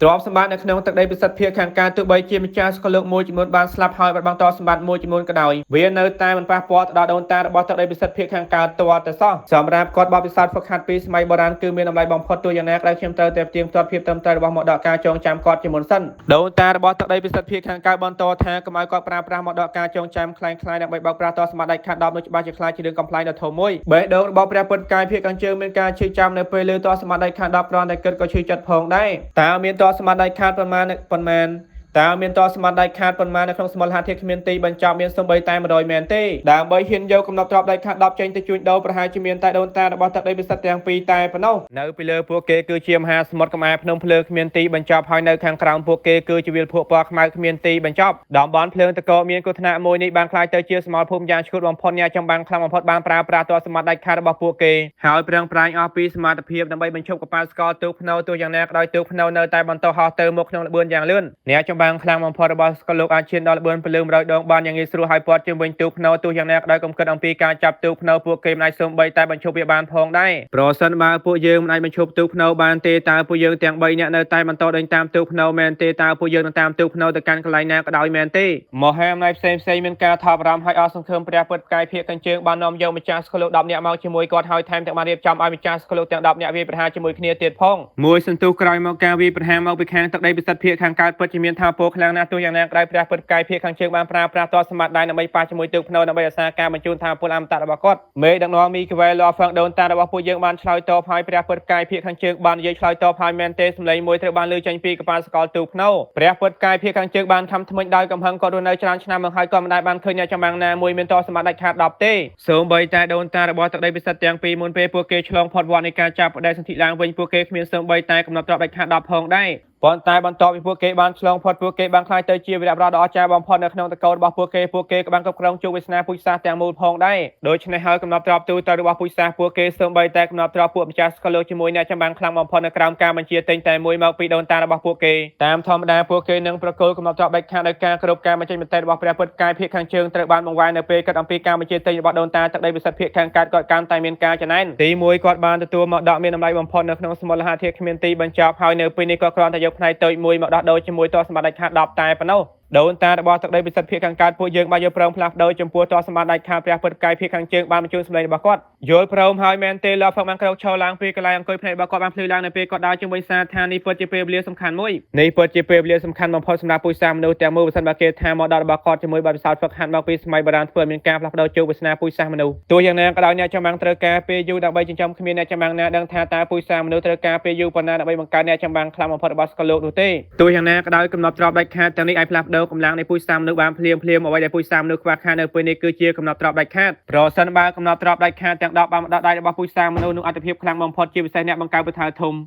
នឹងត្រូវបានបំពាក់ដោយកំណត់ទ្រព្យដាច់ខាត2ឬ3ពួកគេច្បាស់ជាអាចគ្រប់គ្រងសមូលហេតុធាតុដោយការពីមុននៅពេលនោះលោកគ្រូមេដឹកនាំទីក្រុងម្ចាស់ស្កលោកដាក់នៃម្ចាស់ស្កលោកផឹងកងជាមួយនឹងម្ចាស់ស្កលោកកម្ពុជាផ្សេងទៀតក៏អាចមានទ្រព្យសម្បត្តិដាច់ខាតប្រើប្រាស់ផងដែរពួកគេច្បាស់ជាដូចជាម្ចាស់ស្កលោកឌៀបាក់ជាមួយអ្នកផ្សេងទៀតអាចដើរលេងនៅក្នុងសមូលហេតុធាតុគ្មានទីបញ្ចប់ហើយមិនខ្លាចអ្នកចម្បាំងខ្លាំងបំផុតរបស់ស្កលោកទេនៅពេលនោះមកដល់ពុទ្ធសាសនាមនុស្សច្បាស់ជាមានការកើនឡើងយ៉ាងខ្លាំងដោយធម្មជាតិការចរចានៅពេលនេះពិតជាសំខាន់ណាស់ដូនតារបស់ទឹកដីពិសិដ្ឋភាគខាងកើតច្បាស់ជាមិនងងក្នុងការផ្ដល់ឲ្យខ្ញុំនៅកំណត់ទ្រព្យដាច់ខាតទាំង10នោះទេនេះជាការចរចាសម្រាប់ជោគវាសនាពុទ្ធសាសនាមនុស្សទាំងមូលចិត្តរបស់លោកផឹកបានធ្វើដំណើរការយ៉ាងលឿនទោះបីជាដូនតារបស់ទឹកដីពិសិដ្ឋភាគខាងកើតពួកយើងយកព្រមក្តៅព្រះពុទ្ធកាយភាគខាងជើងបន្តថាមេដឹកនាំមីក្វែលោកផឹកទោះយ៉ាងណាក្តៅទាំងនេះជាកំណត់ទ្រព្យដាច់ខាត10គ្មានមហាអំណាចណាមួយនៅក្នុងសមូលហេតុធាតុគ្មានទីបញ្ចប់អាចយកវាចេញមកដោយងាយស្រួលទេសូម្បីតែដូនតារបស់ពួកយើងក៏មិនហ៊ានធ្វើប្រហែសផងដែរដូច្នេះហើយគាត់ត្រូវតែផ្ទៀងផ្ទាត់ភាពត្រឹមត្រូវនៃមកដករបស់មេដឹកនាំមីក្វែលោកផឹកជាមុនសិននៅពេលវាត្រូវបានផ្ទៀងផ្ទាត់គាត់នឹងបកគោទ្រព្យសម្បត្តិដាច់ខាតទាំង10ទៅភ្លាមការផ្ទៀងផ្ទាត់មែនទេលោកផឹកបន្តថាតើផ្ទៀងផ្ទាត់បែបណាទៅតាមធម្មជាតិដូនតារបស់ទឹកដីពិសិដ្ឋភាគខាងកើតពួកយើងនឹងមើលវាដោយធម្មជាតិមានតែដូនតារបស់ទឹកដីពិសិដ្ឋពួកយើងទេទើបអាចផ្ទៀងផ្ទាត់ភាពត្រឹមត្រូវរបស់វាបានព្រះពុទ្ធកាយភាគខាងជើងបានឆ្លើយតបដោយផ្ទាល់ព្រះពុទ្ធកាយភាគខាងជើងតើអ្នកគិតថាខ្ញុំជាមនុស្សល្ងងមែនទេទាំងនេះជាមកដកនៃការចងចាំនៅពេលគាត់បានមើលឃើញវាគាត់ច្បាស់ជាដឹងអំពីវាហើយចងចាំពួកគេ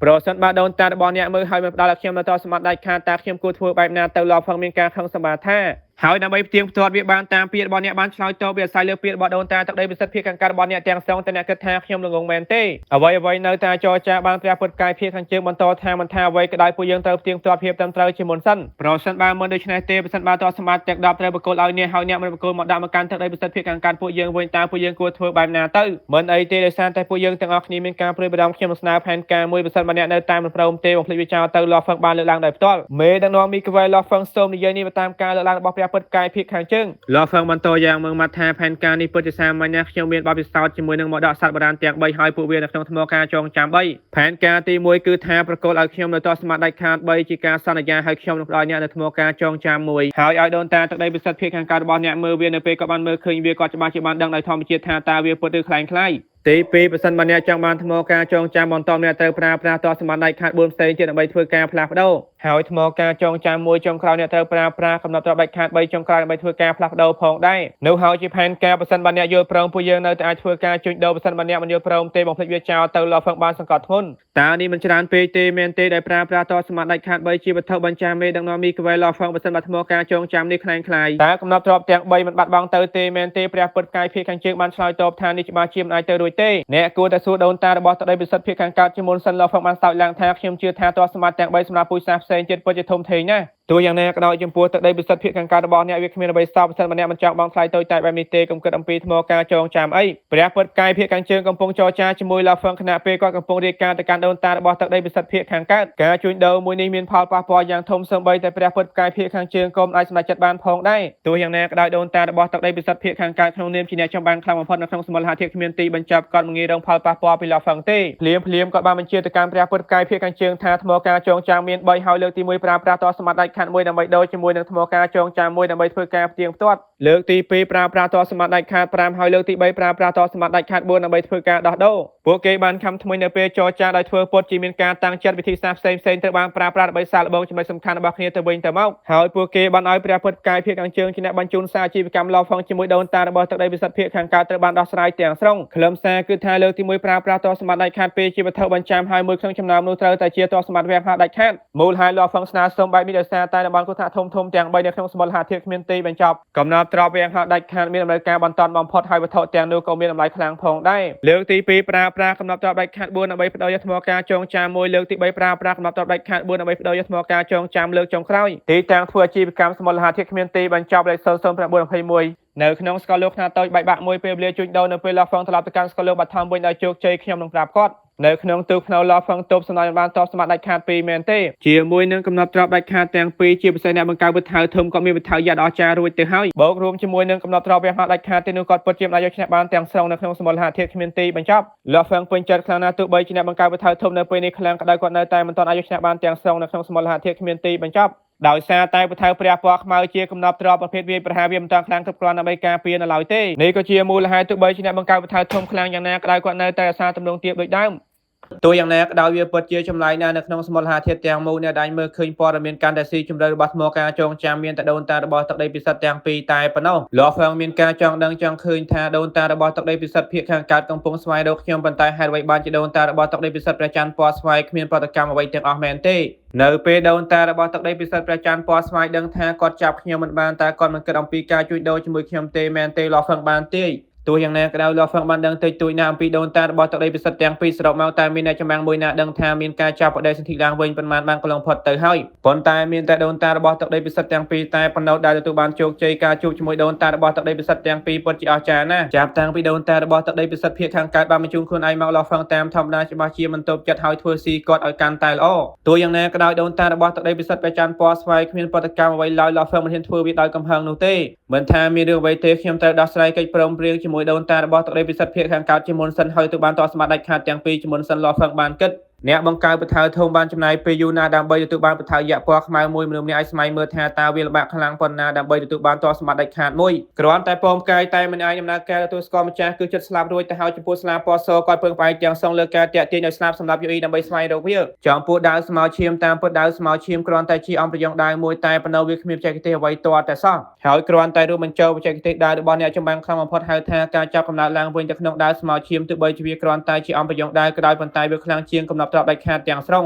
ទូកនៅបានហោះពេញផ្លូវម្ដងម្កាលថែមទាំងមានចេតនាមួយចូលទៅក្នុងកន្លែងគ្រោះថ្នាក់ផ្សេងទៀតម្ដងម្កាលចូលទៅក្នុងមហាសមុទ្រកំអែភ្នំភ្លើងហើយម្ដងម្កាលមួយចូលទៅក្នុងព្យុះខ្លានៅក្នុងទីជម្រៅបំផុតតំបន់ខាងក្នុងថែមទាំងអាចបំផ្លាញកំណត់ទ្របយ៉ាងហោចកំពូលទោះយ៉ាងណាក៏ដោយលោកហ្វឹកបានពឹងផ្អែកទាំងស្រុងទៅលើទូកភ្នៅដោយសារតែគាត់មានការច្បាស់លាស់ទៅលើថាពលរបស់ទូកភ្នៅបូករួមទាំងផែនទីលម្អិតរបស់ទូកស្ករដូច្នេះហើយក៏បានចូលទៅដោយចែកដនឲ្យបង្ខំឲ្យអ្នកចម្បាំងខ្លាំងបំផុតដកថយដោយចំកណ្ដាលខ្យល់គួយពណ៌ខ្មៅគ្មានទីបញ្ចោវាំងមួយបានហោះឡើងនៅក្នុងនោះព្រះម្ចាស់ពុទ្ធទាំង5របស់តកោភ្នែកព្រះបានខំឡើងនៅពេលពួកគេមើលទូកភ្នៅចាក់ចេញសូម្បីតែព្រះម្ចាស់ពុទ្ធទី1មានការខឹងសម្បាយ៉ាងខ្លាំងថាពួកយើងចោះចាញ់ទៅវាគ្មានប្រយោជន៍ទេក្នុងការដេញតាមខ្ញុំមិនជឿថាលោកហ្វឹកនេះតែងតែលាក់ខ្លួននៅក្នុងទូកភ្នៅទេមាគ៌ារបស់អ្នកចម្បាំងខ្លាំងទាមទារការហ្វឹកហាត់លើផ្លូវជីវិតនិងការស្លាប់ខ្ញុំមិនដែលលើថាអ្នកចម្បាំងម្នាក់លាក់ខ្លួនហើយមិនប្រយុទ្ធប៉ុន្តែអាចហ្វឹកហាត់ខ្លាចទៅជាអ្នកចម្បាំងខ្លាំងបំផុតរបស់សកលលោកទេត្រូវហើយដើម្បីឲ្យគាត់ខ្លាចជាអ្នកចម្បាំងខ្លាំងបំផុតរបស់សកលលោកគាត់ត្រូវតែធ្វើវានៅក្នុងយុគសម័យសកលលោកបាថមមួយនេះដើម្បីហ្វឹកហាត់លើផ្លូវជីវិតនិងការស្លាប់គាត់ទទួលបានមកដកដៀនដងហេដើម្បីហ្វឹកហាត់យ៉ាងពិតប្រាកដគាត់ប្រហែលជាទៅទប់ទល់ជាមួយអ្នកចម្បាំងខ្លាំងបំផុតឬបថុយជីវិតរបស់គាត់នៅក្នុងតំបន់គ្រោះថ្នាក់ធំៗទាំង3លុះត្រាតែគាត់មិនចង់ខ្លាចជាអ្នកចម្បាំងខ្លាំងបំផុតគាត់ប្រកាសជាត្រូវហ្វឹកហាត់នៅលើផ្លូវជីវិតនិងការស្លាប់វាច្បាស់ជាមានឱកាសច្រើននៅពេលអនាគតនៅពេលដែលតកោផ្សេងបានលះបង់ចោលដោយគ្មានឆន្ទៈនៅក្នុងសកលនិមិត្តលំហឯករាជ្យរបស់អ្នកបង្កើតបឋៅធំមហាអំណាចផ្សេងនៅតែលះបង់ចោលនៅទីបញ្ចប់អ្នកបង្កើតបឋៅធំបានសោកខ្លាំងលោកហ្វឹងនេះពិតជាមានទំនុកចិត្តណាស់នៅពេលខ្ញុំប្រាប់គាត់ពីមុនអំពីគ្រោះថ្នាក់នៅក្នុងអាណាចក្រខាងក្រៅខ្ញុំថែមទាំងបានណែនាំគាត់ឲ្យប្រាប់ពួកយើងមុនពេលមកដកចប់ខ្ញុំនឹងទៅការពារគាត់ដោយផ្ទាល់តើមានពួកយើងណាម្នាក់ដែលគិតថាគាត់មិនតបានប្រាប់ពួកយើងមួយម៉ាត់ហើយគ្រាន់តែជិះទូកភ្នៅចេញមកទូកភ្នៅពិតជាអស្ចារ្យណាស់មេដឹកនាំទីក្រុងបានងូក្បែរហើយសរសើរភ្លាមស្រមាមួយបានបង្ហាញខ្លួនលោកហ្វឹងមេដឹកនាំទីក្រុងមានការត្រេកអរយ៉ាងខ្លាំងអ្នកបង្កើតបឋៅធំបានក្រោកឈរឡើងហើយស្វាគមន៍គាត់លោកគ្រូអ្នកបង្កើតបឋៅធំខ្ញុំមានដំណឹងល្អចង់ប្រាប់អ្នកទាំងពីរលោកហ្វឹកបានសោយឡើងភ្លាមមកដកដៀនដងហេបានធ្វើឲ្យពួកគេទាំងពីរអ្នកមានការរំភើបចិត្តរួចទៅហើយប៉ុន្តែការបង្ហាញខ្លួនជាមួយអាជីវកម្មភ្លាមរបស់លោកហ្វឹកជាមួយទឹកដីពិសិដ្ឋភាពខាងកើតបានធ្វើឲ្យពួកគេកាន់តែមានការភ្ញាក់ផ្អើលផងដែរកំណត់ទ្របដាច់ខាត10មែនទេមេដឹកនាំទីក្រុងមិនអាចជួយអ្វីបានទេប៉ុន្តែបន្តថាទោះបីជាអ្នកខ្លាំងប៉ុណ្ណាក៏ដោយវាពិតជាមិនអាចទៅរួចទេក្នុងការទទួលបានតបសម្បត្តិដាច់ខាត10រហូតមកដល់ពេលនេះគ្មានអ្នកចម្បាំងណាម្នាក់អាចពឹងផ្អែកលើខ្លួនឯងដើម្បីទទួលបានកំណត់ទ្របដាច់ខាត10នៅឡើយទេសូម្បីតែដូនតាព្រាមលក៏ពិបាកក្នុងការធ្វើបានសម្រេចផងដែរដោយសារតែអ្នកចម្បាំងខ្លាំងបំផុតអាចពឹងផ្អែកលើកំណត់ទ្របរបស់ពួកគេសូម្បីតែដូនតាព្រាមលក៏គ្មានទំនុកចិត្តក្នុងការសម្លាប់ពួកគេផងដែរជាពិសេសអ្នកចម្បាំងខ្លាំងបំផុតលាក់ខ្លួននៅក្នុងកំណត់ទ្របវាហាក់ដាច់ខាតវាពិតជាមិនអាចទៅរួចទាំងស្រុងក្នុងការសម្លាប់ពួកគេអ្នកបង្កើតបឋៅធំបានសម្លឹងមើលទៅកាន់លោកហ្វឹងពោពេញដោយការគោរពហើយសរសើរថាលោកហ្វឹងអ្នកបានបង្កើតកំណត់ត្រាថ្មីមួយហើយពិតជាអស្ចារ្យណាស់មេដឹកនាំទីក្រុងក៏មានអារម្មណ៍ពុះកញ្ជ្រោលផងដែរលោកហ្វឹងបន្តថាខ្ញុំមិនខ្លាំងទេវាដោយសារតែមកដកដៀនដងហេខ្លាំងតែប៉ុណ្ណោះពិតហើយបើសិនបើអ្នកចម្បាំងខ្លាំងបំផុតលាក់ខ្លួននៅក្នុងកំណត់ទ្របវាហាក់ដាច់ខាតគ្មានអ្នកចម្បាំងណាម្នាក់អាចជំនួសវាបានឡើយសូម្បីតែដូនតាព្រាមលក៏មិនអាចធ្វើបានផងដែរមានតែតំបន់គ្រោះថ្នាក់ធំទាំង3ជាមួយបរិយាកាសពិសេសផ្សេងទៀតឬអរិយធម៌បុរាណតែប៉ុណ្ណោះទើបអាចធ្វើបានជាសំណាងល្អកំណត់ទ្របវាហាក់ដាច់ខាតកម្រមានណាដូច្នេះហើយដូនតាព្រាមលមានថាពលខ្លាំងនៅពេលនោះប៉ុន្តែនៅពេលនេះមានកំណត់ទ្របដាច់ខាត10មែនទេលោកហ្វឹងបញ្យល់ថាដូនតារបស់ទឹកដីពិសិដ្ឋភាពខាងកើតមិនល្ងងទេសូម្បីតែចំពោះទឹកដីពិសិដ្ឋភាពខាងកើតក៏ដោយការដកយកកំណត់ទ្របដាច់ខាត10នៅតែជាបន្ទុកដ៏ធំមួយក៏ច្បាស់ជាមិនប្រកល់ឲ្យខ្ញុំដោយមិនតបានមើលឃើញមកដកនៅឡើយទេយល់ហើយអ្នកបង្កើតបឋៅធំសោយពេញបេះដូងក្រនតែការបញ្ចាំចំពោះការធ្វើអាជីវកម្មដំបូងជាកំណត់ទ្របដាច់ខាត2ហើយមួយជាកំណត់ទ្របវាហាក់ដាច់ខាតទៀតផងជាមួយនឹងកំណត់ទ្របដាច់ខាត2នៅក្នុងដៃភាពជឿជាក់នៃពុទ្ធសាសនាមនុស្សច្បាស់ជាមានការកើនឡើងយ៉ាងខ្លាំងចូលពួកយើងកុំនិយមពីអ្វីផ្សេងទៀតឲ្យខ្ញុំនឹងយកកំណត់ទ្របវាហាក់ដាច់ខាតនេះជាមុនសិនដោយមានវាជាមួយនឹងពុទ្ធយៈរបស់ខ្ញុំពិតជាគ្មានអ្វីដែលត្រូវខ្លាចទៀតនោះទេខ្ញុំច្បាស់ជាគ្មានការភ័យខ្លាចទៀតទេទោះបីជាខ្ញុំត្រូវបានឡោមព័ទ្ធដោយខ្ញុំច្បាស់ជាអាចទប់ទល់ជាមួយអ្នកចម្បាំងខ្លាំងបំផុត10នាក់ឬច្រើនជាងនេះផងដែរលោកហ្វឹងបានសោយឡើងខ្ញុំពិតជាត្រូវការជាបន្តនៅកំណត់ទ្របវាហាក់ដាច់ខាតមួយនេះអ្នកបង្កើតបឋៅធំបន្តដោយផ្ទាល់ថាមិនថាជាបទពិសោធន៍ហ្វឹកហាត់មកពីសម័យបុរាណឬកំណត់ទ្របដាច់ខាតទាំងនេះទេការរួមចំណែករបស់អ្នកនៅក្នុងតកោពិតជាគ្មានដែនកំណត់ទេតបសម្បត្តិវាហាក់ដាច់ខាតនេះជាអ្វីដែលខ្ញុំជំពាក់អ្នកដើមឡើយខ្ញុំចង់បកគោលវាទៅឲ្យតកោជាពិសេសចំពោះអ្នកបង្កើតបឋៅធំការដើរនៅក្នុងសមុទ្រលហាធាតុក៏មានអារម្មណ៍យ៉ាងច្បាស់អំពីភាពខុសខើចំពោះការប្រកួតប្រជែងរវាងមហាអំណាចទាំងអស់នោះនៅពេលពុយសាផ្សេងជួបគ្នាអ្នកខ្លាំងច្បាស់ជាសម្លាប់អ្នកខ្សោយទោះយ៉ាងណាក៏ដោយបកពួកណាកាន់តែខ្លាំងកាន់តែគ្មានមនុស្សចង់មកកោហេតុជាមួយពួកគេទេប្រសិនបើត្រកូលពួកគេមានអ្នកចម្បាំងលេខ1នៅក្នុងសមុទ្រលហាធាតុគ្មានទីបញ្ចប់ទំនុកចិត្តពួកគេច្បាស់ជាខុសពីធម្មជាតិទាំងស្រុងនៅពេលពុយសាផ្សេងទៀតបានឃើញអ្នកចម្បាំងខាងមនុស្សពួកគេច្បាស់ជាកើតដល់អ្នកបង្កើតបឋៅធំហើយពួកគេមិនហ៊ានធ្វើចលនាដោយប្រងើយកន្តើយឡើយនៅពេលនេះពុយសារបស់ពួកយើងមានកំណត់ទ្របដាច់ខាត2មួយជារបស់ខ្ញុំហើយមួយជារបស់អ្នកបង្កើតបឋៅធំបានក៏លេចមើលទៅកាន់លោកហ្វឹង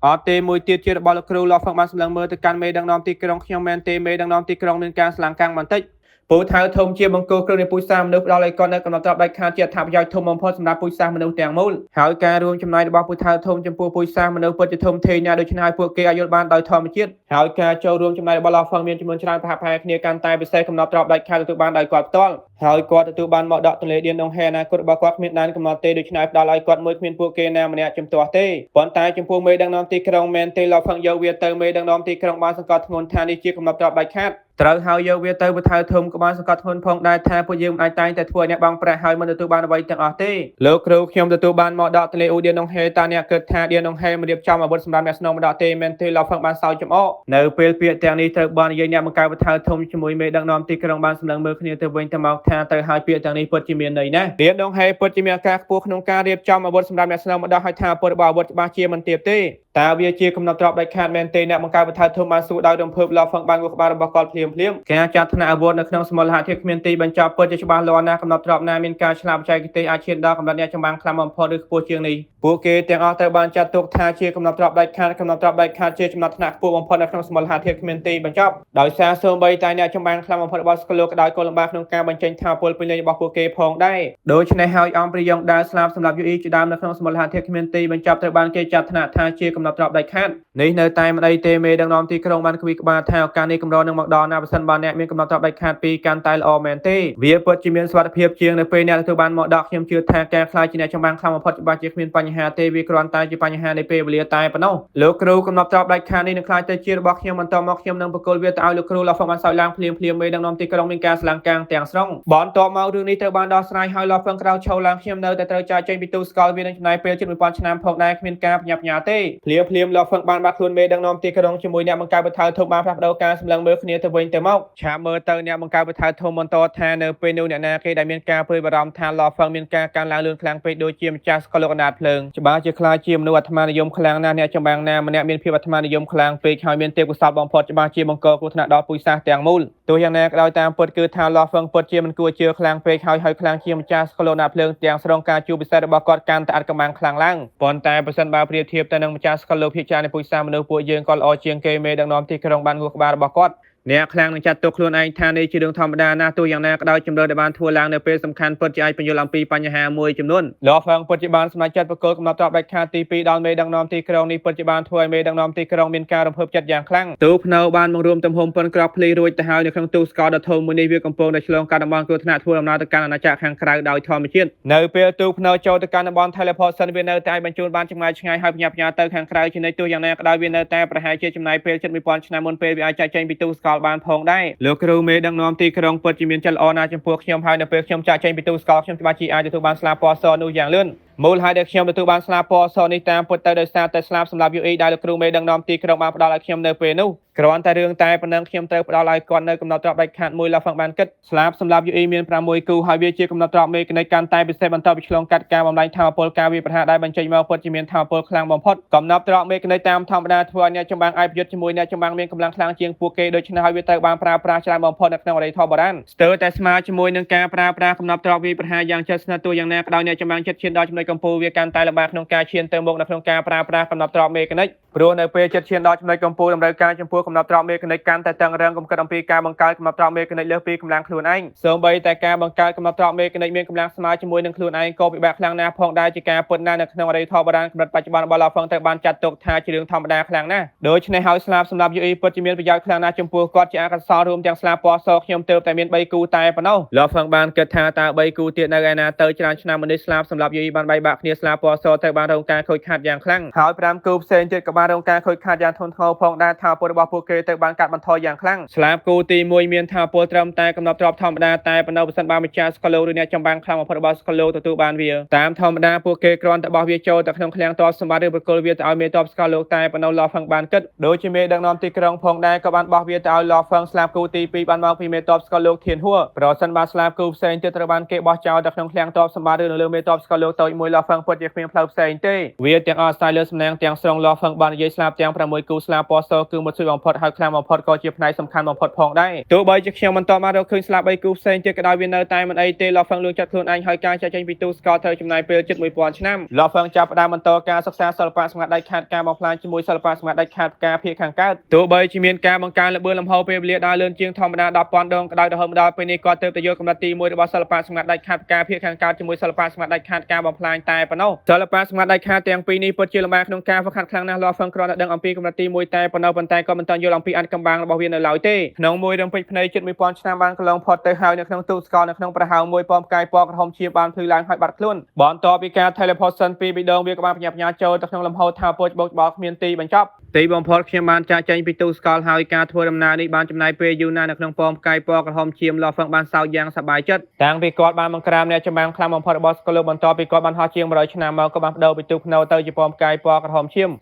ដោយសារតែទូភ្នៅមិនអាចផ្លាស់ប្ដូរផ្នែកខាងក្រៅបានហើយមានភាពច្បាស់លាស់ខ្លាំងពេកនៅពេលវាទៅបានរកឃើញនៅអ្នកចម្បាំងខ្លាំងពួកគេច្បាស់ជាចាក់ចេញទៅយ៉ាងលឿនពំផ្កាយមានរូបរាងថ្មីមានពណ៌ក្រហមឈាម3ជាន់ខ្ញុំបានរងចាំតាំងពីយូរណាស់មកហើយទីបំផុតខ្ញុំបានចាក់ចេញពីទូស្កលហើយលហ្វឹងមានស្មារតីខ្ពស់ខ្លាំងណាស់នៅក្នុងពំផ្កាយពណ៌ក្រហមឈាមដោយសម្លឹងមើលលំហូរថាពោចបោកច្បល់គ្មានទីបញ្ចប់តាំងពីយូរណាស់មកហើយខ្ញុំមិនហ៊ានបន្តការបណ្ដុំដាច្បាប់ដើមទេព្រោះខ្ញុំខ្លាចថាខ្ញុំនឹងខ្លាចទៅជាម្ចាស់ស្កលដោយចែកដំហើយមិនអាចទទួលយកស្លាពណ៌សបានការបណ្ដុំដាជាមួយនឹងការយល់ដឹងពិតជាលំបាកណាស់ដោយបានយល់ដឹងអំពីបេះដូងព្រះសត្វទើបមានជោគវាសនាខ្លាចទៅជាម្ចាស់ស្កលលោករឿងចម្បងគឺថាការយល់ដឹងរបស់លហ្វឹងពិតជាជ្រៅខ្លាំងពេកហើយមុនពេលត្រឡប់ទៅកាន់ស្កលលោកបាត់ថោមវិញខ្ញុំត្រូវទៅកាន់អាណាចក្រឈិនហ្វឹងហើយយកស្លាពណ៌សតើអាណាចក្រឈិនហ្វឹងចលនាលំហូរអវកាសស្លាពណ៌សលហ្វឹងបានគ្រប់គ្រងពំផ្កាយពណ៌ក្រហមឈាមហើយចាប់ផ្ដើមហោះចូលទៅកាន់លំហូរថាពោចបោកច្បល់គ្មានទីបញ្ចប់ពីទូស្កលទៅកាន់តំបន់អាណាចក្រឈិនហ្វឹងពិតជាឆ្ងាយណាស់ទោះយ៉ាងណាក៏ដោយប្រើប្រាស់ការ teleport សិនជាមួយនឹងផ្លូវរួមកម្មដីធម្មជាតិពេលវេលាដែលត្រូវចំណាយមិនដល់សូម្បីតែ1ភាគនៃពេលវេលាដែលគាត់បានចំណាយនៅក្នុងទូស្កលទេអាណាចក្រឈិនហ្វឹងនៅក្នុងតំបន់ទឹកគ្មានទីបញ្ចប់នៅពីលើវាពំផ្កាយពណ៌ក្រហមឈាមកំពុងតែហោះខ្ញុំបានមកដល់ហើយអាណាចក្រឈិនហ្វឹង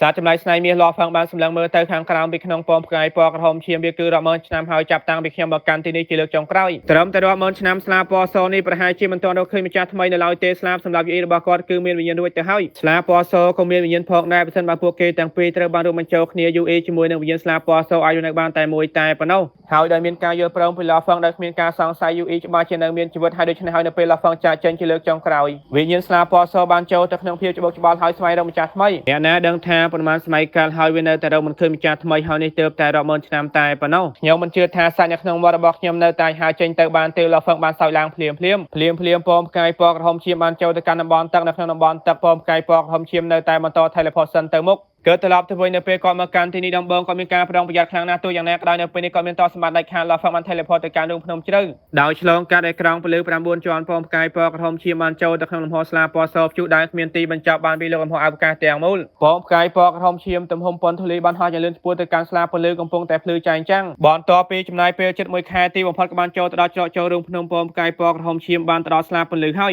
ស្លាពណ៌សសត្វចម្លែកស្នៃមាសលហ្វឹងបានឃើញស្នូលរបស់ស្លាពលឺគ្មានទីបញ្ចប់ស្លាពណ៌សមានកម្ពស់ប្រហែលជា100ម៉ែត្រតែប៉ុណ្ណោះហើយនៅខាងលើវាមានស្នាមប្រឡាក់ឈាម3ពំផ្កាយពណ៌ក្រហមឈាមកាន់តែចូលទៅគៀកហើយស្នាមប្រឡាក់ឈាមនៅខាងលើស្លាពណ៌សចាប់ផ្ដើមបញ្ចេញការវាយប្រហារដោយសម្ពាធឆន្ទៈគ្មានទីបញ្ចប់ចំពោះលហ្វឹងបច្ចុប្បន្នវាដូចជាថាពោតូចមួយផ្ទះជាមួយជើងរបស់គាត់ហើយគាត់គ្មានអារម្មណ៍ទាល់តែសោះសត្វអវកាសសម្លេងបុរាណមួយត្រូវបានលើតាអ្នកចលនាគេទៅនៅក្នុងពំផ្កាយពណ៌ក្រហមឈាមសត្វចម្លែកស្នៃមាសមានការតក់សត់នៅពេលវាឆ្លើយតបខ្ញុំជាវិញ្ញាណកំណត់ទ្របស្លាពណ៌សសម្លេងបុរាណមួយបានឆ្លើយតបសត្វចម្លែកស្នៃមាសមានការតក់សត់យ៉ាងខ្លាំងថាវិញ្ញាណកំណត់ទ្របមែនទេចុះតាអ្វីទៅជាការវាយប្រហារដោយសម្ពាធឆន្ទៈជាមួយព្យុះដែលគ្មានទីបញ្ចប់នៅពេលនេះសម្លេងបុរាណនៅតែបន្តលហ្វឹងបានសោយនៅក្នុងជើងលើនេះដើម្បីទៅយកស្លាពណ៌សហើយបញ្ជាគ្រោះថ្នាក់ណាមួយទូភ្នៅត្រូវបានបាយចេញជាបណ្ដោះអាសន្នពីពំផ្កាយនៅពេលពួកគេមកដល់តំបន់រូងភ្នំហើយទូភ្នៅត្រូវបានលាក់នៅក្នុងលំហូរថាពោចបោកច្បល់គ្មានទីបញ្ចប់នៅខាងក្រៅតំបន់រូងភ្នំរាងកាយផែនដីរបស់គាត់ជាមួយស្លាបសម្រាប់យីត្រូវបានទុកចោលនៅកន្លែងនេះផងដែរហើយសត្វចម្លែកស្នៃមាសបានជិះពំផ្កាយទៅយកស្លាពណ៌សដោយសារតែលហ្វឹងច្បាស់ណាស់ថានៅពេលកំណត់ទ្របទាំងពីររួមបញ្ចូលគ្នាវិញ្ញាណស្លាពណ៌សនឹងត្រូវបានបំផ្លាញចោលភ្លាមដូច្នេះហើយនៅពេលស្លាពណ៌សបានរកឃើញការមកដល់របស់លហ្វឹងវាប្រហែលជាអាចឈួតមុនពេលលហ្វឹងអាចធ្វើជាម្ចាស់របស់ស្លាពណ៌សបានទាំងស្រុងវាថែមទាំងអាចធ្វើអ្វីមួយដូចជាការបំផ្លាញគ្នាទៅវិញទៅមកទូយ៉ាងណាក៏ដោយស្លាពណ៌សគ្រាន់តែជាវត្ថុមួយវាមិនគួរណាមានល្បិចកលទេ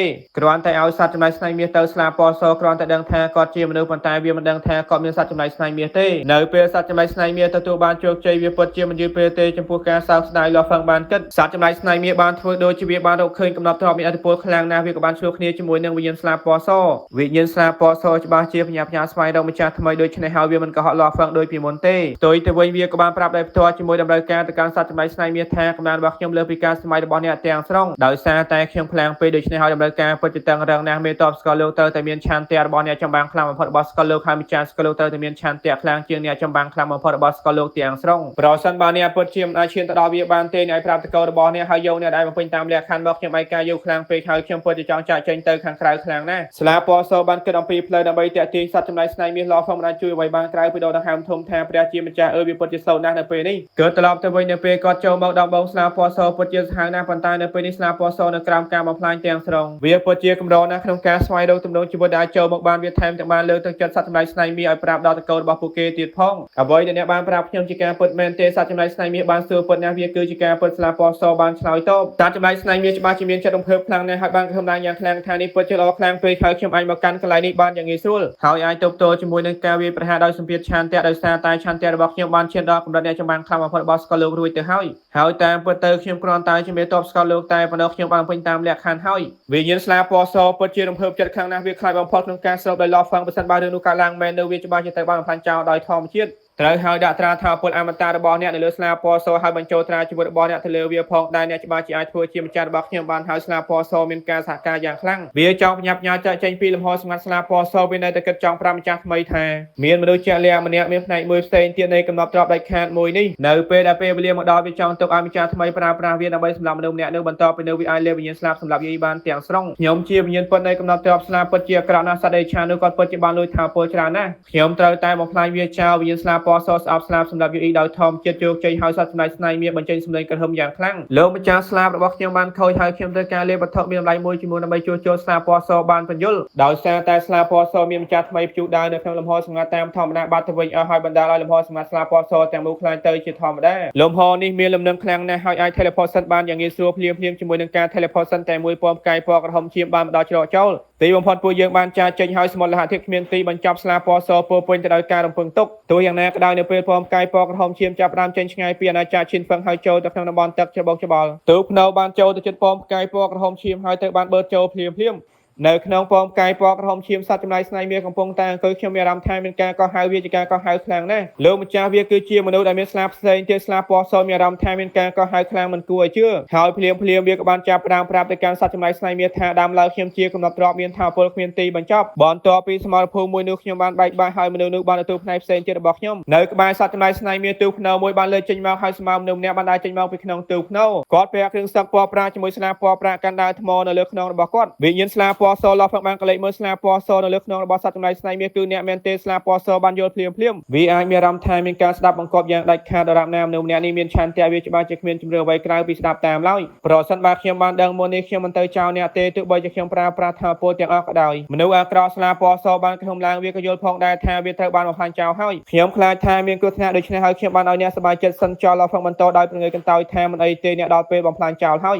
យតាមពិតទៅឡោះហ្វឹងគ្រាន់តែត្រូវការកំណត់តែមួយដើម្បីបំផ្លាញវិញ្ញាណរបស់ស្លាពណ៌សតែប៉ុណ្ណោះទោះយ៉ាងណាក៏ដោយដើម្បីស្វែងយល់បន្ថែមទៀតវាគឺជាការល្អប្រសើរជាងក្នុងការឲ្យស្លាបសម្រាប់យូអ៊ីលេបតបាក់ស្លាបពណ៌សឆាប់ស្រូវភ្លាមទៅឡោះហ្វឹងបានប្រើប្រាស់ថាពលអមតៈរបស់គាត់ដើម្បីគ្រប់គ្រងស្លាបពណ៌សទាំងស្រុងស្លាបពណ៌សមួយគូជាមួយស្លាបប្រាក់4កំពុងតែហោះនៅពីលើលំហអវកាសក្នុងពេលដំណើរគ្នាបន្តមកពួកគេបានចាប់ផ្ដើមប៉ាទង្គិចគ្នាសូម្បីតែប្រភពផ្ទុកនៅថាពលគ្មានទីបញ្ចប់ត្រូវបានផ្ទេរចេញពីស្លាបពណ៌សទៅកាន់ស្លាបពណ៌ប្រាក់នៅពេលពួកគេបានរួមបញ្ចូលគ្នារំពេញនោះសម្ពាធថាពលគ្មានទីបញ្ចប់ចាប់ផ្ដើមផ្សាយភាយចេញទៅអ្វីទៅជាសម្ពាធខ្លាំងបែបនេះឡោះហ្វឹងបន្តថាកំណត់ទ្របមេកានិកមួយនេះគួរតែជាវត្ថុត្រូវបានប្រើប្រាស់ដោយអ្នកចម្បាំងខ្លាំងជាងអ្នកចម្បាំងខ្លាំងបំផុតរបស់ស្កលលោកទាំងស្រុងតាមការសង្កេតរបស់ឡោះហ្វឹងនៅពេលផ្នែករំដោះរួមបញ្ចូលគ្នាទាំងស្រុងការឆ្លាតទាំងអស់ពិតជាមានការស្មុគស្មាញខ្លាំងណាស់វាហាក់បីដូចជាវែងណាស់ប៉ុន្តែតាមពិតទៅវាពិតជាខ្លីណាស់ភ្លាមសម្ពាធបានដកថយស្លាបពណ៌ប្រាក់ទាំង6កំពុងតែហោះនៅលើលំហអវកាសស្លាបខាងក្រោមទាំង4នៅតែដដែលប៉ុន្តែគែមស្លាបខាងលើពិតជាស្រួយខ្លាំងណាស់ហើយគែមស្លាបត្រូវបានស្រោបដោយការឆ្លាក់ស្ទើរតែដូចជាពួកគេត្រូវបានពង្រឹងដោយភាពមុតស្រួចយោងទៅតាមពាក្យរបស់ UE ប្រាប់ខ្ញុំស្លាបសម្រាប់ UE មាន6គូ5គូផ្សេងទៀតជាផ្នែកខាងក្រៅបោះដៃហើយស្លាបពណ៌សគឺដូចជាដៅ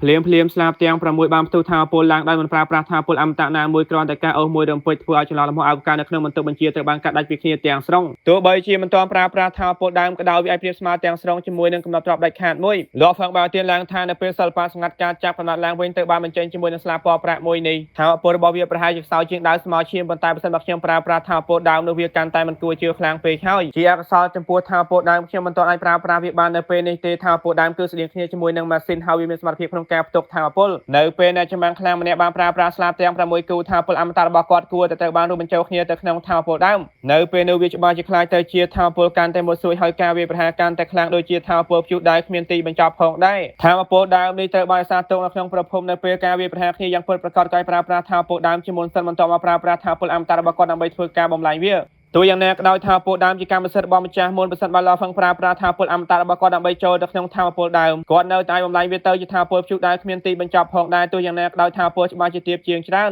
នហើយនៅពេលគាត់ប្រើប្រាស់វាគាត់ត្រូវតែបង្ខំថាពលម្ចាស់មុនឲ្យផ្ទុះឡើងដោយសារតែកម្រិតថាពលពីរផ្សេងគ្នាវាច្បាស់ជាមិនអាចរក្សាទុកនៅកន្លែងតែមួយបានទេនៅពេលគាត់ប្រើប្រាស់វាការផ្ទុះឡើងតែម្ដងឡោះផឹងពិតជាមិនអាចបញ្ចេញថាពលលើពី 10% ទៅ 30% បានទេមធ្យោបាយតែមួយគាត់ដែលគាត់អាចប្រើប្រាស់វាបានគឺត្រូវបញ្ចូលថាពលអមតៈរបស់គាត់ឲ្យបង្ខំឲ្យថាពលម្ចាស់មុនផ្ទុះឡើងភ្លាមដោយប្រើវិធីសាស្ត្រមួយនេះតាមធម្មជាតិនៅពេលគាត់ប្រើប្រាស់វាអាចផ្ទុះឡើងតាមម្ដងគាត់ជាការពុតណាប្រសិនបើគាត់ប្រើប្រាស់វាទាំងអស់ក្នុងពេលតែមួយថាពលវាប្រហារច្បាស់ជាគួរភ័យខ្លាចខ្លាំងណាស់ទោះយ៉ាងណាក៏ដោយវាអាចប្រើប្រាស់បានតែម្ដងតែប៉ុណ្ណោះតាមធម្មជាតិឡោះហ្វឹងមិនហ៊ានប្រើប្រាស់ថាពលដើមនៅពេលនេះទេគាត់គ្រាន់តែប្រើប្រាស់ថាពលអមតៈរបស់គាត់ដើម្បីធ្វើឲ្យស្លាប់សម្រាប់យីសកម្មដូចជាកំណត់ទ្របដាច់ខាតធម្មតាតែប៉ុណ្ណោះតាក់ទងជាមួយនឹងថាពលដើមឡោះហ្វឹងមានកម្រិត2ទី1នៅពេលគាត់ទទួលបានស្លាប់ទាំង3គូផ្សេងទៀតគាត់អាចសើវាថាពលដើមកំពុងតែរក្សាទុកនៅក្នុងប្រភពដើម្បីស្ដារឡើងវិញដោយការពីមុនផងដែរនៅពេលស្លាប់សម្រាប់យីបានជាសះស្បើយពីការខូចខាតវាបានលេបវាថាពលដើមយ៉ាងច្រើនយ៉ាងណាមិញកំណត់ទ្របទាំងនេះទោះបីជាកំណត់ទ្របមេកានិកអាចស្ដារឡើងវិញដោយស្វ័យប្រវត្តិក៏ដោយវានៅតែទាមទារថាពលដើមហើយនៅពេលនេះថាពលរបស់ឡោះហ្វឹងមានកម្រិតទាបខ្លាំងពេកហើយគាត់ពិតជាមិនអាចបញ្ចេញថាពលពេញលេញនៅកម្រិតដូចគ្នាជាមួយនឹងស្លាបពណ៌ប្រាក់បានទេទី2ប្រើប្រាស់វាជាស្លឹកបៀសម្ងាត់របស់គាត់ថាពលដើមណាមួយគួរខ្លាចជាងការវាប្រហាររបស់អ្នកចម្បាំងខ្លាំងបំផុតរបស់ស្កលោកទៅទៀតវាថែមទាំងអាចបំផ្លាញកំណត់ទ្របវាហោកំពូលបានទាំងស្រុងហើយក្នុងមួយរំពេចភ្នែកមានថាពលដើមរាប់លានហើយវាមិនត្រូវបានបញ្ចេញដោយចៃដន្យនោះទេប៉ុន្តែត្រូវបានបញ្ចេញតាមគែមស្លាបពណ៌សសូម្បីតែកំណត់ទ្របដាច់ខាតក៏ត្រូវបំផ្លាញចោលផងដែរនៅពេលនោះអ្នកចម្បាំងខ្លាំងបំផុតរបស់ស្កលោកច្បាស់ជាស្លាប់ជាការពុតណាស់ចលនាមួយនេះអាចប្រើប្រាស់បានតែម្ដងប៉ុណ្ណោះ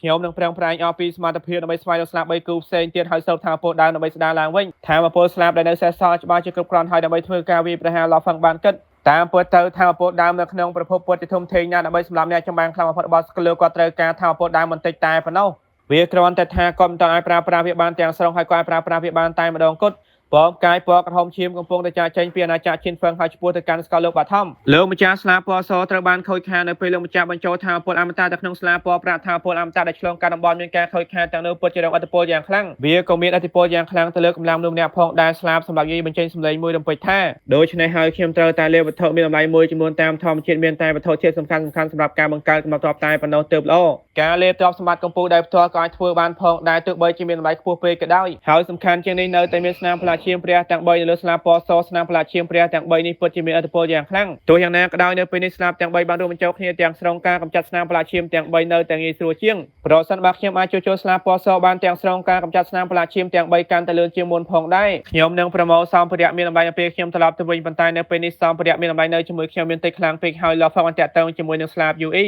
គាត់មានទ្រព្យសម្បត្តិមួយចំនួនដោយសារតែការវាគ្នាដើម្បីមកដល់អ្នកចម្បាំងមួយចំនួនធំត្រូវបានសម្លាប់នៅទីបញ្ចប់ប៉ុន្តែដោយសារអ្នកចម្បាំងទាំងនោះមានមហាអំណាចផ្សេងៗពួកគេទាំងអស់គ្នាបានយកទ្រព្យសម្បត្តិកម្ពុជាជាមួយទ្រព្យសម្បត្តិសំខាន់ផ្សេងទៀតហើយចាកចេញទៅទោះយ៉ាងណាក៏ដោយនៅតែមានមហាអំណាចមួយចំនួនបានស្លាប់នៅពេលវាប្រហារគ្នាជាមួយសត្វបិសាចគួយលាស់ក៏មានម្ចាស់ស្កលោកមួយចំនួនផងដែរហើយអ្នកចម្បាំងមួយចំនួនធំមកពីតកោភ្នែកព្រះត្រូវបានសម្លាប់ទាំងអស់ទីបំផុតកំណត់ទ្រព្យដាច់ខាតពីជាមួយនឹងកំណត់ទ្រព្យពិសេសមួយត្រូវបានប្រគល់ទៅឲ្យព្រះបិសាចកោលាន់ទោះយ៉ាងណាក៏ដោយកំណត់ទ្រព្យផ្សេងទៀតរបស់ព្រះម្ចាស់ពុទ្ធទាំងពីរជាមួយនឹងកំណត់ទ្រព្យម្ចាស់ស្កលោកទាំង10នាក់សុទ្ធតែមាននៅក្នុងទូកភ្នៅហើយតាមធម្មជាតិពួកវាទាំងអស់បានខ្លាចទៅជារបស់ឡោហ្វឹងដូច្នេះហើយអត្ថប្រយោជន៍ធំបំផុតរបស់ឡោហ្វឹងជាការសម្លាប់អ្នកចម្បាំងតកោភ្នែកព្រះក្រៅពីទ្រព្យសម្បត្តិកម្ពុជាទាំង3នៅតែមានទ្រព្យសម្បត្តិរបស់ផ្សេងទៀតផងដែរទោះយ៉ាងណាពួកគេមកទទួលយកមកដាក់បានត្រៀមខ្លួនស្លាប់រួចទៅហើយដូច្នេះពួកគេយកទ្រព្យសម្បត្តិមកច្រើនពេកគេឡោហ្វឹងដូរដង្ហើមធំបន្ថែមទាំងនោះពួកវាទាំងអស់រួមមានទ្រព្យសម្បត្តិវាំងហោះកម្ពុជាថ្នាក់កម្ពុជាទ្រព្យសម្បត្តិដែនកម្ពុជាថ្នាក់កម្ពុជាជាមួយទ្រព្យសម្បត្តិពលឹងកម្ពុជាថ្នាក់កម្ពុជាមានតែ3តែប៉ុណ្ណោះហើយកំណត់ទ្រព្យកម្ពុជាធម្មតាដូចជាទ្រព្យសម្បត្តិដែនកម្ពុជាជាមួយនឹងទ្រព្យសម្បត្តិវាំងហោះកម្ពុជាមាន12កំណត់ទ្រព្យទាំងនេះប្រហែលជាស្មើជាមួយនឹងទ្រព្យសម្បត្តិទាំងមូលរបស់អ្នកចម្បាំងខ្លាំងបំផុតរបស់ស្កលោកមកបញ្ចូលទ្រព្យសម្បត្តិដាច់ខាតទេពួកគេគ្រាន់តែប្រាប់បានថាអ្នកមកទទួលមកដាក់បាននាំមកនៅជាមួយទ្រព្យសម្បត្តិតិចតួចណាលុះតាតែព្រះម្ចាស់ពុទ្ធទី7ប្រឹងប្រែងខ្ចីភាសាភ្នំតកោដើម្បីការពារខ្លួនលោកម្ចាស់សម្លេងរបស់ស្លាបសម្រាប់យាយបានលឺឡើងលាស់ផឹងបានស្ដាប់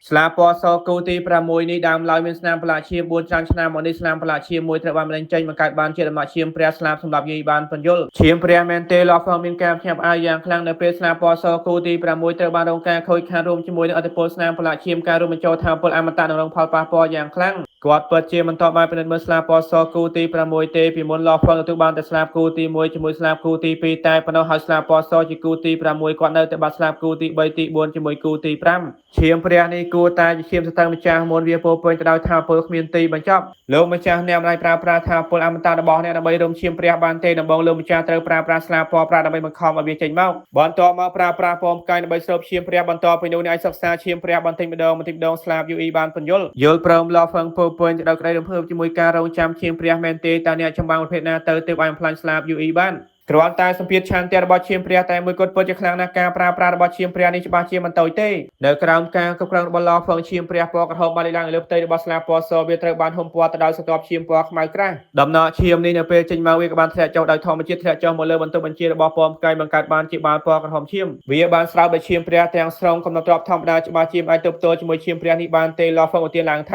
យ៉ាងហើយណាស់ថាពលអមតៈរបស់គាត់មិនអាចទប់ទល់ជាមួយនឹងឈាមព្រះបានទាំងស្រុងអ្នកចម្បាំងខ្លាំងម្នាក់បានហ្វឹកហាត់នៅពេលខ្លាចជាមនុស្សអមតៈរាងកាយរបស់ពួកគេច្បាស់ជាមានការផ្លាស់ប្ដូរទាំងស្រុងទៅជាថាពលអមតៈហើយថាពលជីវិតមាននៅគ្រប់ថាពលអមតៈទាំងអស់ហើយដើម្បីខ្លាចជាអ្នកចម្បាំងខ្លាំងបំផុតរបស់សកលលោកម្នាក់មនុស្សម្នាក់ត្រូវតែត្រឡប់ទៅការប្រភពដើមវិញរាងកាយភាគច្រើនត្រូវបានរួមបញ្ចូលគ្នាតែមួយផ្លាស់ប្ដូរពីថាពលអមតៈទៅជារូបធាតុពួកគេក៏បញ្ឆេះសាច់និងឈាមពួកគេដើម្បីធ្វើការវាយប្រហារគ្នាបានផងដែរក្នុងពេលជាមួយគ្នាសាច់និងឈាមសត្វពិតប្រកបទាំងនោះមានការប្រើប្រាស់ផ្សេងទៀតឈាមព្រះមួយដំណក់នេះផ្ទុកទៅដោយថាពលគ្មានទីបញ្ចប់ហើយសម្ពាធឆន្ទៈពិតជាខ្លាំងណាស់លោកហ្វឹងគិតថាជាមួយនឹងលក្ខខណ្ឌបច្ចុប្បន្នរបស់សមូលហេតុធាតុវាពិតជាបានខ្លាំងណាស់ក្នុងការធ្វើឲ្យមានថាពលស្មើជាមួយឈាមព្រះមួយនេះទោះយ៉ាងណាក៏ដោយដើម្បីធ្វើដំណក់ឈាមព្រះមួយនេះខ្លាំងជាកំណត់ទ្របវាប្រហារមិនលំបាកតតែសោះខ្ញុំគ្រាន់តែត្រូវចងសម្ពាធឆន្ទៈនៅក្នុងឈាមព្រះទៅកាន់ទិសដៅតែមួយសម្ពាធឆន្ទៈរបស់ឈាមព្រះបានស្វ័យភេទទៅគ្រប់ទិសទីមានតែឆន្ទៈរបស់ម្ចាស់សកលលោកតែប៉ុណ្ណោះទើបអាចទប់ទល់ជាមួយនឹងឈាមព្រះបានប្រសិនបើវាត្រូវបានចងទៅក្នុងទិសដៅតែមួយវាដូចជាព្រះអាទិត្យខ្លាចទៅជា laser ថាពលឈាមព្រះច្បាស់ជាមានការកើនឡើងយ៉ាងខ្លាំងពី100ដងទៅ1000ដងសូម្បីតែឆន្ទៈរបស់អ្នកចម្បាំងខ្លាំងបំផុតរបស់សកលលោកស្ទើរតែមិនអាចទប់ទល់ជាមួយនឹងឈាមព្រះបានផងដែរនៅពេលនោះគ្រាន់តែការវាយប្រហារដោយសម្ពាធឆន្ទៈនេះតែម្នាក់ឯងមិនសិនបើប្រើប្រាស់នៅក្នុងពេលមានសមរភូមិយ៉ាងពិតប្រាកដម្ចាស់សកលលោកមានឆន្ទៈខ្សោយច្បាស់ជាក្រាបចុះភ្លាមៗនៅការជាចាំណាយតាមត្រូវបានទាំងស្រុងលោកហ្វឹងសោយថាសូម្បីតែឆន្ទៈរបស់អ្នកចម្បាំងខ្លាំងបំផុតទោះបីជាពួកគេនៅតែបន្តប្រយុទ្ធបានក្តៅជាមួយនឹងសម្ពាធឆន្ទៈគ្មានទីបញ្ចប់ពួកគេនៅតែរងផលប៉ះពាល់ហើយត្រូវការពារផងដែរចំពោះឈាមព្រះមួយនេះក៏អាចធ្វើឲ្យថាពលរបស់ឈាមព្រះសកម្មគាត់អាចប្រើប្រាស់វាដើម្បីអំពើកំណត់តបដាច់ខាតក៏អាចប្រើប្រាស់សម្ពាធឆន្ទៈដើម្បីបង្ក្រាបពួកគេវិធីសាស្ត្រទី1ពិតជាអាចធ្វើទៅរួចជាបណ្ដោះអាសន្នវិធីសាស្ត្រទី2ពិតជាខ្ជះជាឈាមព្រះច្រើនខ្លាំងពេកហើយវិធីសាស្ត្រទី3ពិតជាស័ក្តិសមបំផុតហើយគាត់មានគ្រូម្នាក់នៅក្នុងសមូលហេតុធាតុគ្មានទីបញ្ចប់មានចំណុចលេខ1ក្នុងការបង្កើតកំណត់ទ្របទោះយ៉ាងណាក៏ដោយទាំងនេះគ្រាន់តែជាការគិតរបស់ខ្ញុំតែប៉ុណ្ណោះវាពិតជាលំបាកក្នុងការបញ្ជាក់ថាតើវាអាចដំណើរការដែរឬអត់នោះទេខ្ញុំគ្មានសមត្ថភាពក្នុងការបង្កើតកំណត់ទ្របទេបន្ទាប់ពីត្រឡប់ទៅកាន់សកលលោកបាត់ថោមវិញខ្ញុំនឹងស្វែងរកលោកគ្រូអ្នកធ្វើដំណើរតាមភ្នំហើយស្ដាប់អ្វីដែលគាត់បានប្រាប់ខ្ញុំលោកហ្វឹងគិតថាលោកគ្រូអ្នកធ្វើដំណើរតាមភ្នំជាមនុស្សតែម្នាក់គាត់មានការស្ទាត់ជំនាញក្នុងរឿងមួយនេះមានតែគាត់ទេទើបបានប្រើប្រាស់ដំណក់ឈាមព្រះនេះបានយ៉ាងពិតប្រាកដដំណក់ឈាមព្រះនេះមកពីអ្នកចម្បាំងសម័យបុរាណដើម្បីឲ្យវាលោកហើយបំផ្លាញស្លាប់ទាំង6គូដែលខ្លាំងជាងកំណត់ទ្របដាច់ខាតតើសត្វនេះខ្លាំងប៉ុណ្ណាទៅគ្មានអ្វីចំណែកទេគ្រាន់តែឈាមមួយដំណក់មានថាពលខ្លាំងបែបនេះរួចទៅហើយ UE ខ្ញុំគ្មានកំណត់ទ្របច្រើនទេហើយមានតែវត្ថុមានតម្លៃភាគច្រើននៅក្នុងពូជសាសន៍មនុស្សតែប៉ុណ្ណោះដូច្នេះហើយខ្ញុំនឹងរៀបចំឲ្យសត្វចម្លែកស្នៃមាសនាំអ្នកទៅកាន់ទីជម្រៅបំផុតរបស់ទូតស្កតដើម្បីទៅយកកំណត់ទ្របដែលបន្សល់ទុកដោយជាវហ្វាន់ជឺលោកហ្វឹងបានផ្សាយតាក់ទងគ្នាក្នុងចិត្តថាជាវហ្វាន់ជឺជាអ្នកចម្បាំងខ្លាំងបំផុតតែម្នាក់គាត់ប្រឹងប្រែងឆ្លងកាត់ការចាប់បដិសន្ធិឡើងវិញគាត់ប្រហែលជាបាននាំយកទៅតែកំណត់ទ្របដាច់ខាតដូចជាកំណត់ទ្របវាហោះដាច់ខាតជាមួយនឹងកំណត់ទ្របដាច់ខាតផ្សេងទៀតតែប៉ុណ្ណោះហើយកំណត់ទ្របផ្សេងទៀតពួកគេប្រហែលជានៅកន្លែងនោះទាំងអស់អ្នកណាគេដឹងកំណត់ទ្របដែលបន្សល់ទុកដោយជាវហ្វាន់ជឺអាចមានច្រើនជាងកំណត់ទ្របមកពីតកោភ្នែកព្រះទៅទៀតមិនអីទេលោកម្ចាស់តបញាប់ទៅស្លាប់សម្រាប់យីមិនអាចរងចាំបានទៀតទេនៅតាមផ្លូវពួកគេចាប់ផ្ដើមចៃផ្លូវគ្នាសត្វចម្លែកស្នៃមាសពាក់គ្រឿងសឹកក្រុមហន្តរាយកាន់ស្លាប់សម្រាប់យីជាមួយនឹងពំកាយដោយមានពំកាយការធ្វើដំណើរទៅកាន់ទីជម្រៅបំផុតរបស់ទូស្កតដើម្បីយកកំណត់ទ្របពិតជាសាមញ្ញណាស់ហើយរាងកាយផែនដីសៀពាក់គ្រឿងសឹកបំផ្លាញព្រះបិសាចឈួតកាន់ដាវស្មៅឈាមនាំទៅភ្នោត្រឡប់ទៅកាន់ស្កលលោកបាត់ថមវិញរាងកាយទាំងពីររាងកាយសត្វចម្លែកស្នៃមាសជាមួយរាងកាយផែនដីជារាងកាយប្រយោជន៍សំខាន់បំផុតទាំងពីររបស់លោកហ្វឹងរាងកាយផែនដីមានដាវស្មៅឈាមជាកំណត់ទ្របកាន់ទៅរឹងមាំសត្វចម្លែកស្នៃមាសមានស្លាបយីវាពិតជារាងកាយមានថាពលខ្លាំងបំផុតទាំងពីរពួកគេទាំងពីរពិតជាគ្រប់គ្រាន់ហើយដើម្បីទូ ត្រាលើសមត្ថភាពគ្មានទីបញ្ចប់ទោះបីជាពួកគេបានជួបអ្នកចម្បាំងខ្លាំងបំផុតក៏ដោយពួកគេនៅតែគ្មានការភ័យខ្លាចផងដែរភ្លាមឡោផងបានត្រឡប់ទៅកាន់សកលលោកបាត់ថមវិញនៅពេលក៏បានទៅដល់ពូជសាមនុស្សបានស្វាគមន៍គាត់ដោយធម្មជាតិនៅក្នុងសកលនិមន្តនៅខាងក្រៅទីសក្ការៈបូជាពុទ្ធៅធម៌ម្ចាស់សកលលោកទាំង19នាក់នៃពូជសាមនុស្សរួមទាំងឡោហ្វងជាមួយអ្នកបង្កើតពុទ្ធៅធម៌បានជួបជុំគ្នានៅកន្លែងមួយនោះដើម្បីអបអរសាទរឡោហ្វងត្រឡប់មកកាន់សកលលោកបាត់ថមដោយសុវត្ថិភាពនៅពេលគាត់ត្រឡប់ដល់សកលលោកបាត់ថមវិញក៏លែងមានគ្រោះថ្នាក់អ្វីទៀតហើយម្ចាស់សកលលោកផឹងកងបានសោកខ្លាំងថាយុគសម័យផ្សេងទៀតជាមួយទឹកដីពិសិដ្ឋទាំងពីរគ្មានផ្លូវដើម្បីចូលមកកាន់សកលលោកបាត់ថមបានទេហើយសូម្បីតែអ្នកចម្បាំងខ្លាំងបំផុតនៅក្នុងសកលលោកបាត់ថមក៏មានដែនកំណត់ចំពោះថាពួកដែលពួកគេអាចបញ្ចេញបានផងដែរជា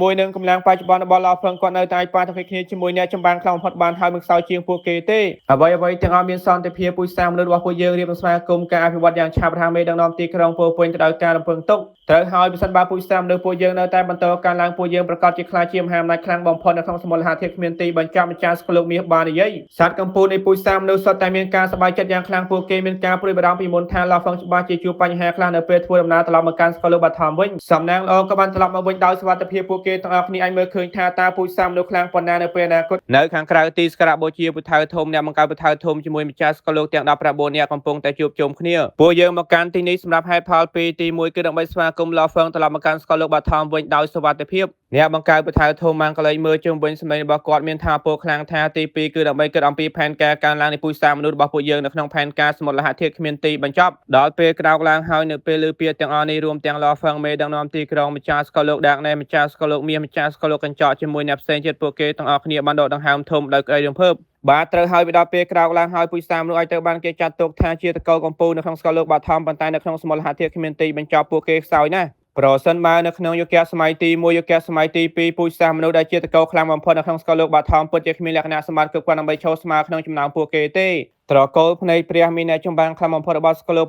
7នាក់សូម្បីតែតកូលកំពូលរបស់យុគសម័យទី1ជាមួយយុគសម័យទី2ក៏មានអ្នកចម្បាំងខ្លាំងបំផុតរបស់សកលលោកចាប់ពី3នាក់ទៅ5នាក់ផងដែរប៉ុន្តែសម្រាប់ពូជសាមនុស្សមានតែអ្នកបង្កើតវត្ថុធំតែម្នាក់គាត់តាក់ទងជាមួយកម្លាំងផ្ទាល់ខ្លួនគាត់ខ្លាំងមែនទែនទោះយ៉ាងណាក៏ដោយម្ចាស់សកលលោកផ្សេងទៀតសុទ្ធតែខ្សោយខ្លាំងណាស់នៅក្នុងសមុទ្រលហធាតុគ្មានទីបញ្ចប់ការកើនឡើងមួយនេះនៅក្នុងផែនការសមុទ្រលហធាតុគ្មានទីបញ្ចប់អ្នកបង្កើតវត្ថុធំពោពេញទៅដោយក្តីរំភើបជាមួយការរងចាំមេដឹកនាំមីកាវែលឡោហ្វងជាមួយម្ចាស់សកលលោកផ្សេងទៀតនឹងធ្វើការជាមួយគ្នាពួកយើងត្រូវតែធ្វើឲ្យពូជសាមនុស្សផ្ដល់កំណត់ដល់មនុស្សអមតៈមេតបសកលលោកម្ចាស់សកលលោកកាន់តែច្រើនសូម្បីតែអ្នកចម្បាំងខ្លាំងបំផុតរបស់សកលលោកបាទពួកគេទាំងអស់គ្នាបានឆ្លើយតបយ៉ាងខ្លាំងក្រុមអ្នកចម្បាំងនៃពូជសាមនុស្សពោពេញទៅដោយការរងចាំចំពោះអនាគតពួកគេទាំងអស់គ្នាពោពេញទៅដោយថាមពលហើយពួកគេក៏បានស្ដាប់ការបង្រៀនរបស់ឡោហ្វងផងដែរពួកគេច្បាស់ណាស់ថាប្រព័ន្ធរដ្ឋាភិបាលល្អខ្លាំងប៉ុណ្ណាវាច្បាស់ជាធ្វើឲ្យកម្លាំងនៃពូជសាមនុស្សមានការផ្លាស់ប្ដូរជាបន្តបន្ទាប់ហើយឡោហ្វងជាអ្នកយល់អំពីរដ្ឋាភិបាលបំផុតហើយក៏ជាអ្នកស្នងមកដកទលេអ៊ូដេនោះហេផងដែរគាត់ជាមេដឹកនាំផែនការនេះពិតជាស័ក្តិសមបំផុតឡោហ្វងក្រៅឈរឡើងហើយក៏លេចមើលជុំវិញថាខ្ញុំឡោហ្វងពិតជាបញ្ចេញវាទាំងអស់សូមឲ្យពូជសាសមនុស្សក្រុម10លើសមុទ្រលហធាតុគ្មានទីបញ្ចប់ខ្លាចជាមហាអំណាចលេខ1នៅក្នុងសមុទ្រលហធាតុគ្មានទីបញ្ចប់គ្រប់គ្រងសមុទ្រលហធាតុគ្មានទីបញ្ចប់រួមទាំងមេដឹកនាំទីក្រុងជាមួយអ្នកបង្កើតវត្ថុធំពួកគេទាំងអស់គ្នាមានការរំភើបចិត្តយ៉ាងខ្លាំងតិចអីជាម្ចាស់សកលលោកផ្សេងទៀតពួកគេទាំងអស់គ្នាមានអារម្មណ៍ថាពូកញ្ជ្រោលយ៉ាងខ្លាំងផងដែរដោយពាក្យមួយថាទាហានណាមិនចង់ធ្វើជាមេតបទៅក្នុងចំណោមមហាអំណាចជិត100នៅក្នុងសមុទ្រលហធាតុគ្មានទីបញ្ចប់តាមមហាអំណាចណាមួយមិនចង់ខ្លាចទៅជាមហាអំណាចលេខ1នៅក្នុងសមុទ្រលហធាតុគ្មានទីបញ្ចប់ទៅ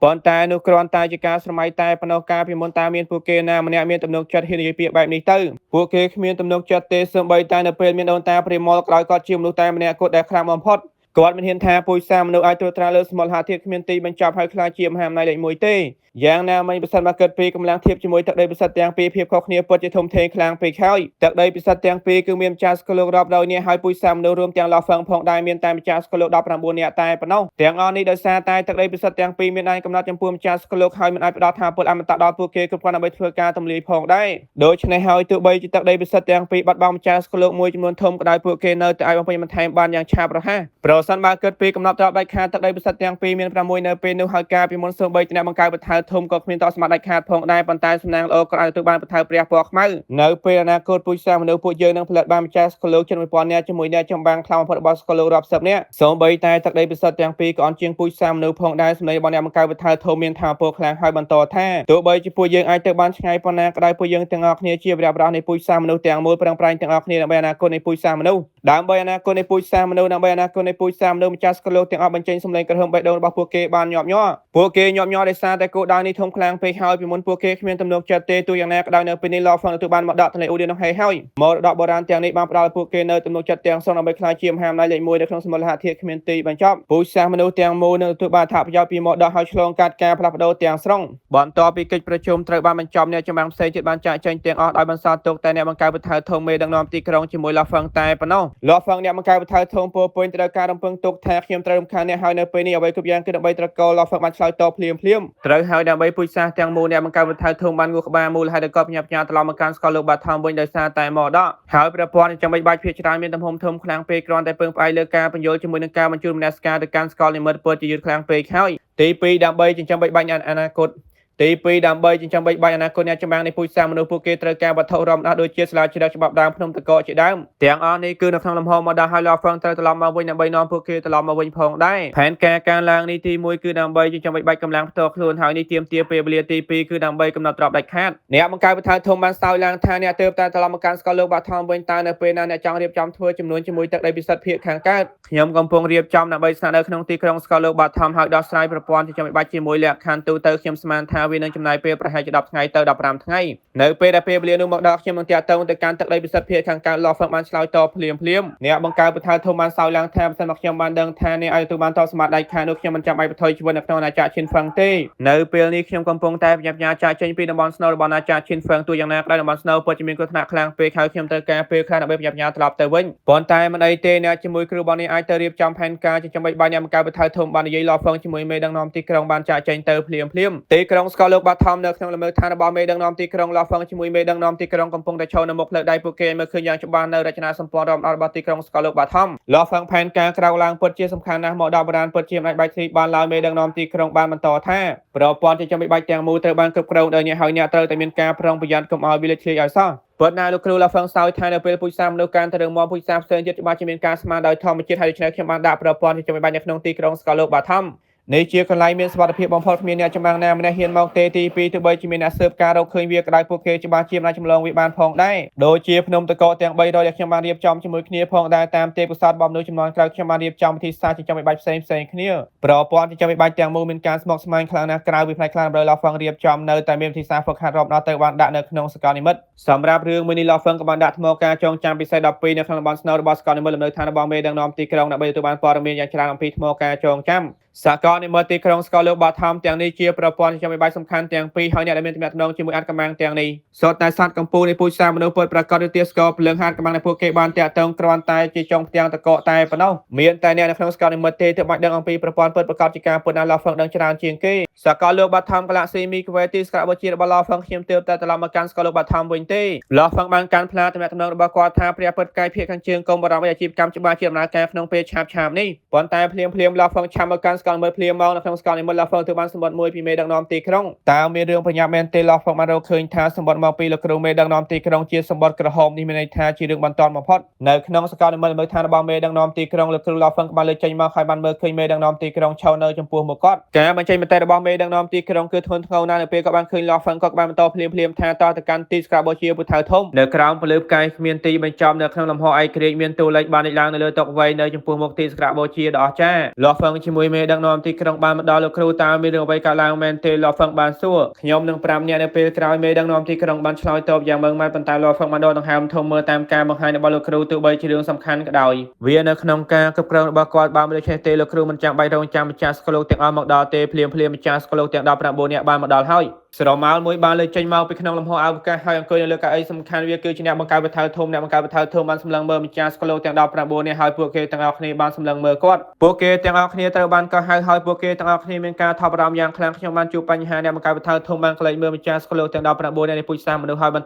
តយ៉ាងម៉ឺងម៉ាត់ថាខ្ញុំបានជួបបញ្ហានៅក្នុងតំបន់ស្នូលរបស់អាចារ្យឈិនហ្វឹងនៅពេលវាប្រហាគ្នាជាមួយម្ចាស់ស្គលលោកយិនអៅផែនទីសូត្របានលើកជ័យវាគួរតែខ្លាំងខ្លាយផែនទីខ្លាំងខ្លាយមែនទេឡោះហ្វឹងមានការភ្ញាក់ផ្អើលយ៉ាងខ្លាំងនៅពេលនោះគាត់បញ្ចេញទៅក្រៅ ទាំងអស់ដោយមានជំនួយពីម្ចាស់ស្កលោកពីហ្វឹងទើបគាត់អាចទទួលបានចំណាយផែនទីសូត្រមួយចំនួនវាជាការរៀបចំទាំងស្រុងអ្នកបង្កើតបន្ថែមធំបន្តយ៉ាងម៉ឺងម៉ាត់ថាទូយ៉ាងណាក៏ដោយពួកគេប្រហែលជាមិនរំពឹងទុកថាកម្ដៅរបស់ខ្ញុំខ្លាំងពេកនោះទេដូច្នេះពួកគេបានរងការខាត់បងយ៉ាងធំធេងទូយ៉ាងណាក៏ដោយនៅក្នុងសម្រាប់ភូមិមួយនេះខ្ញុំពិតជាសំណាងអាក្រក់ណាស់ហើយបានធ្លាក់ចូលទៅក្នុងតំបន់ Darkland នៅក្នុងតំបន់ Snow តំបន់ Darkland មែនទេរួមទាំងលោះហ្វឹងផងដែរពួកគេទាំងអស់គ្នាចាប់ផ្ដើមបង្ហាញអំពីការតស៊ូជាមួយនឹងកំហឹងផែនទីលំអិតបំផុតរបស់ពូជសាសមនុស្សត្រូវបានចែករំលែកជាចម្បងដោយលោះហ្វឹងតាមធម្មជាតិពួកគេច្បាស់ណាស់ថា Darkland ជាតំបន់គួរភ័យខ្លាចបំផុតនៅក្នុងតំបន់ Snow របស់អាចារ្យឈិនហ្វឹងបើសិនបើប្រៀបធៀបទៅតំបន់ភ្លើងតកោតំបន់ទឹកបំផ្លាញព្រះនៅក្នុងទូកស្ករជាដើមវាគ្រាន់តែជាកន្លែងក្មេងលេងតែប៉ុណ្ណោះមនុស្សម្នាក់ត្រូវតែដឹងថាកន្លែងចៃដន្យណាមួយនៅក្នុងតំបន់ Snow ពិតជាគួរភ័យខ្លាចជាងតំបន់ភ្លើងតកោទាំងស្រុងមិនចាំបាច់គិតដល់តំបន់ Darkland ល្បីល្បាញបំផុតនៅក្នុងតំបន់ Snow នោះទេគ្រោះថ្នាក់នៅក្នុងតំបន់ Darkland ទោះបីជាវាគួរភ័យខ្លាចក៏ដោយវាត្រូវបានគេចាត់ទុកថាជាមធ្យមនៅក្នុងតំបន់ Snow តែប៉ុណ្ណោះទោះយ៉ាងណាក៏ដោយឲ្យតែបានធ្លាក់ទៅដល់តំបន់ Darkland គ្មានអ្នកចម្បាំងណាម្នាក់អាចចាក់ចេញមកបានទេវាគឺជាគុកអស់សង្ឃឹមបំផុតចំពោះតំបន់ Darkland ទោះបីជាអ្នកចម្បាំងខ្លាំងបំផុតរបស់ស្គលូធ្លាក់ចូលទៅក្នុងវាក៏ដោយខ្ញុំមិនដែលលើកថាមានពួកគេណាម្នាក់អាចចាក់ចេញមកបានទេ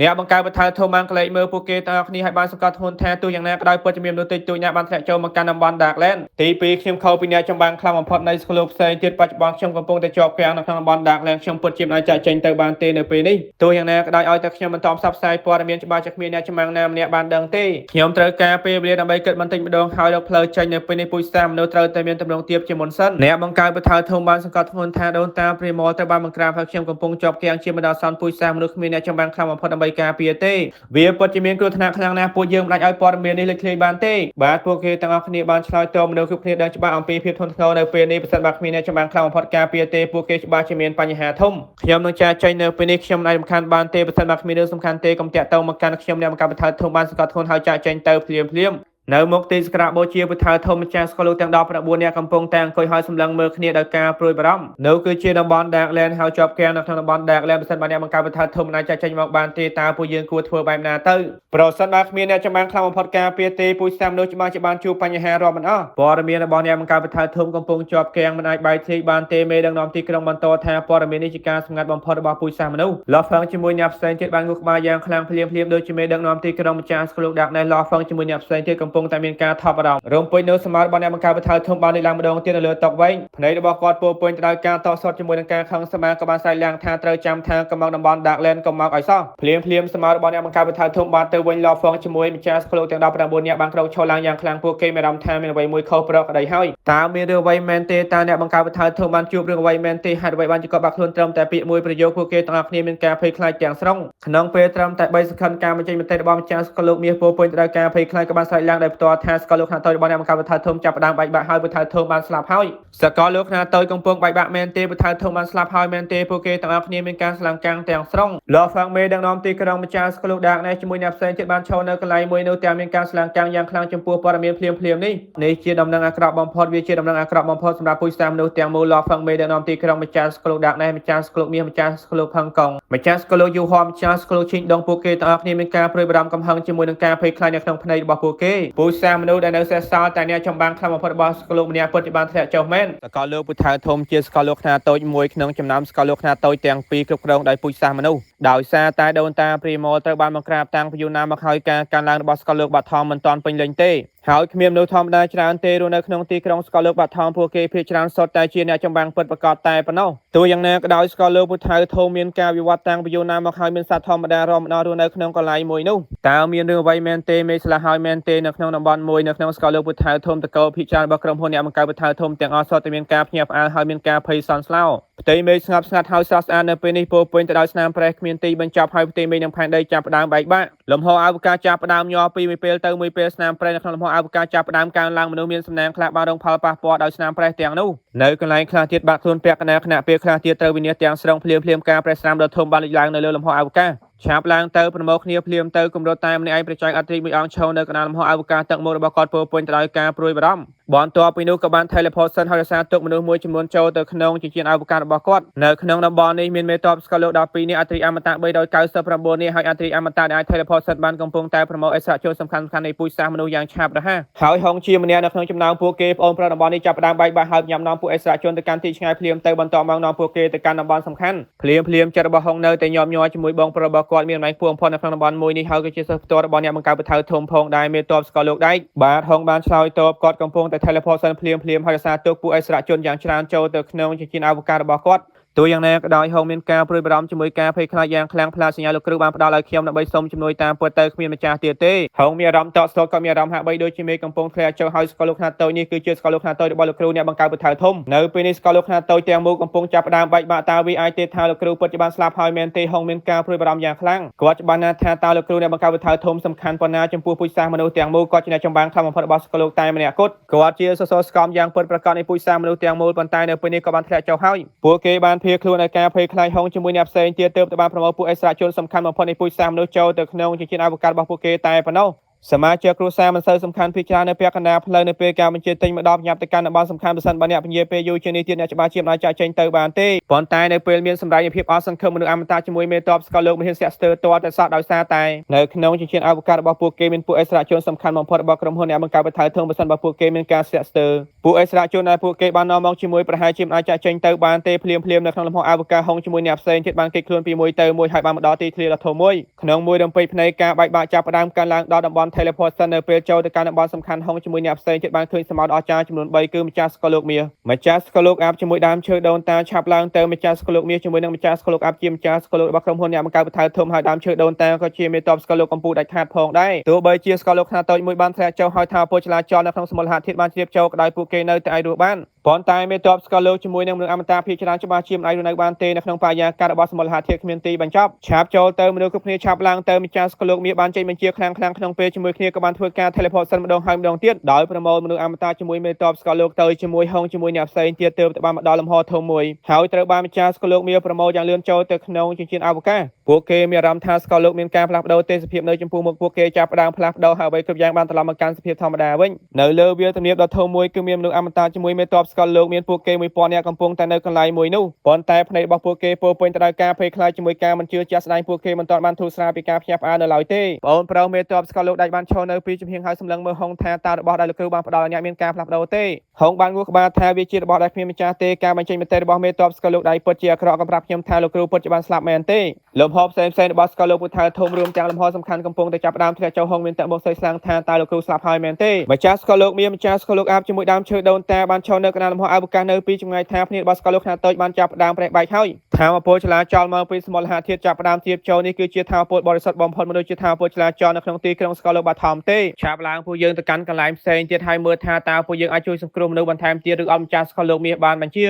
បាទតោះទៅពួកគេទាំង3នាក់ចាប់ផ្ដើមបែកគ្នាភ្លាមហើយ teleport ទៅកាន់កន្លែងផ្សេងទៀតដោយសារតែហេតុការណ៍បន្ទាន់ពួកគេបានចេញបញ្ជាឲ្យជួយសង្គ្រោះពួកអិសរាជជនជាមុនសិនពួកអិសរាជជនទាំងនេះជាអិសរាជជនត្រូវបានរើសចេញពីស្កលោកបាថមហើយនាំយកទៅធ្វើការចិញ្ចឹមបីបាច់ពួកគេមានសក្តានុពលបំផុតហើយនេះហើយត្រូវតែជួយសង្គ្រោះពួកគេជាមុនសិនបន្ទាប់មកជួយសង្គ្រោះសមាជិកគ្រួសារផ្សេងទៀតសមាជិកគ្រួសារទាំងនេះសុទ្ធតែជាគ្រួសាររបស់ម្ចាស់ស្កលោករបស់ក្រុមហ៊ុនអ្នកបង្កើតបថៅធំជាមួយក្រុមគ្រួសារមេតបស្កលោកភ្លាមទ្វីបនៅក្នុងស្កលោកខ្នាតតូចទាំងមូលមានកប់ចិត្តរាប់ពាន់លានគីឡូម៉ែត្រចាប់ផ្ដើមបែកចេញពីគ្នាហើយធ្លាក់ចុះមានសូម្បីតែមនុស្សមួយចំនួនកំពុងតែតស៊ូនៅពេលពួកគេបានឃើញម្ចាស់ស្កលោកមាសពួកគេពិតជារំភើបចិត្តយ៉ាងខ្លាំងម្ចាស់ស្កលោកមាសបាន teleport ទៅមកហើយជួយសង្គ្រោះមនុស្សមួយចំនួនធំសកលនិមន្តនៅក្នុងលំហឯករាជ្យនៅទល់មុខទីសក្ការៈបូជាបថៅធំម្ចាស់ស្កលោកភាគច្រើនកំពុងតែអង្គុយម្ចាស់ស្កលោកទាំងអស់គ្នាមានអារម្មណ៍ថាមានសម្ពាធគ្មានតម្រង់ជាមួយនឹងការភ័យខ្លាចម្ចាស់ស្កលោកមាសតាស្ថានភាពនៅក្នុងស្កលោកបថៅធំយ៉ាងម៉េចហើយមេដឹកនាំទីក្រុងបានសួរម្ចាស់ស្កលោកមាសបានដកដង្ហើមធំថាពួកយើងគ្រាន់តែការពារមនុស្សអមតៈមេតបស្កលោកក្រុមទេពកោសល្យជាមួយនឹងពួកអិសរាជជនតែប៉ុណ្ណោះចំពោះមនុស្សរាប់លានអ្នកមកពីគ្រួសារផ្សេងពួកយើងគ្រាន់តែជួយសង្គ្រោះពួកគេមួយចំនួនតែប៉ុណ្ណោះខ្ញុំម្ចាស់ស្កលោកអាប់ជាមួយដើមឈើដូនតាកំពុងតែជួយសង្គ្រោះពួកគេទោះយ៉ាងណាក៏ដោយវាគ្រាន់តែជាក្រុមតូចមួយតែប៉ុណ្ណោះឲ្យតែពួកយើងអាចជួយសង្គ្រោះពួកអិសរាជជនបានជាការល្អបំផុតហើយមេដឹកនាំទីក្រុងបានងូក្បាលថាស្កលោកបថៅធំកំពុងចាប់ផ្ដើមបែកបាក់ដូច្នេះហើយការស្លាប់មនុស្សមួយចំនួនគ្រាន់តែជាការខាតបង់តិចតួចបំផុតចំពោះពូជសាសន៍មនុស្សទាំងមូលតែប៉ុណ្ណោះយ៉ាងណាមិញបើសិនបើពួកយើងដោះស្រាយមិនល្អការខាតបង់នៅពេលអនាគតច្បាស់ជាខ្លាំងជាងនេះរាប់ម៉ឺនទៅរាប់សិបលានដងលាស់ហ្វឹងជាមួយអ្នកចម្បាំងផ្សេងទៀតមានការភ័យញាល់ត្រូវហើយនៅពេលអនាគតតើពួកយើងគួរធ្វើអ្វីទៅដោយគ្មានការសង្ស័យនៅពេលអ្នកបង្កើតបថៅធំបានស្លាប់ច្បាស់ជានាំមកនូវគ្រោះមហន្តរាយដល់ពូជសាសន៍មនុស្សទាំងមូលមេដឹកនាំទីក្រុងបន្តយ៉ាងម៉ឺងម៉ាត់ថាផែនទីសូននៅពេលនោះគឺខ្លាំង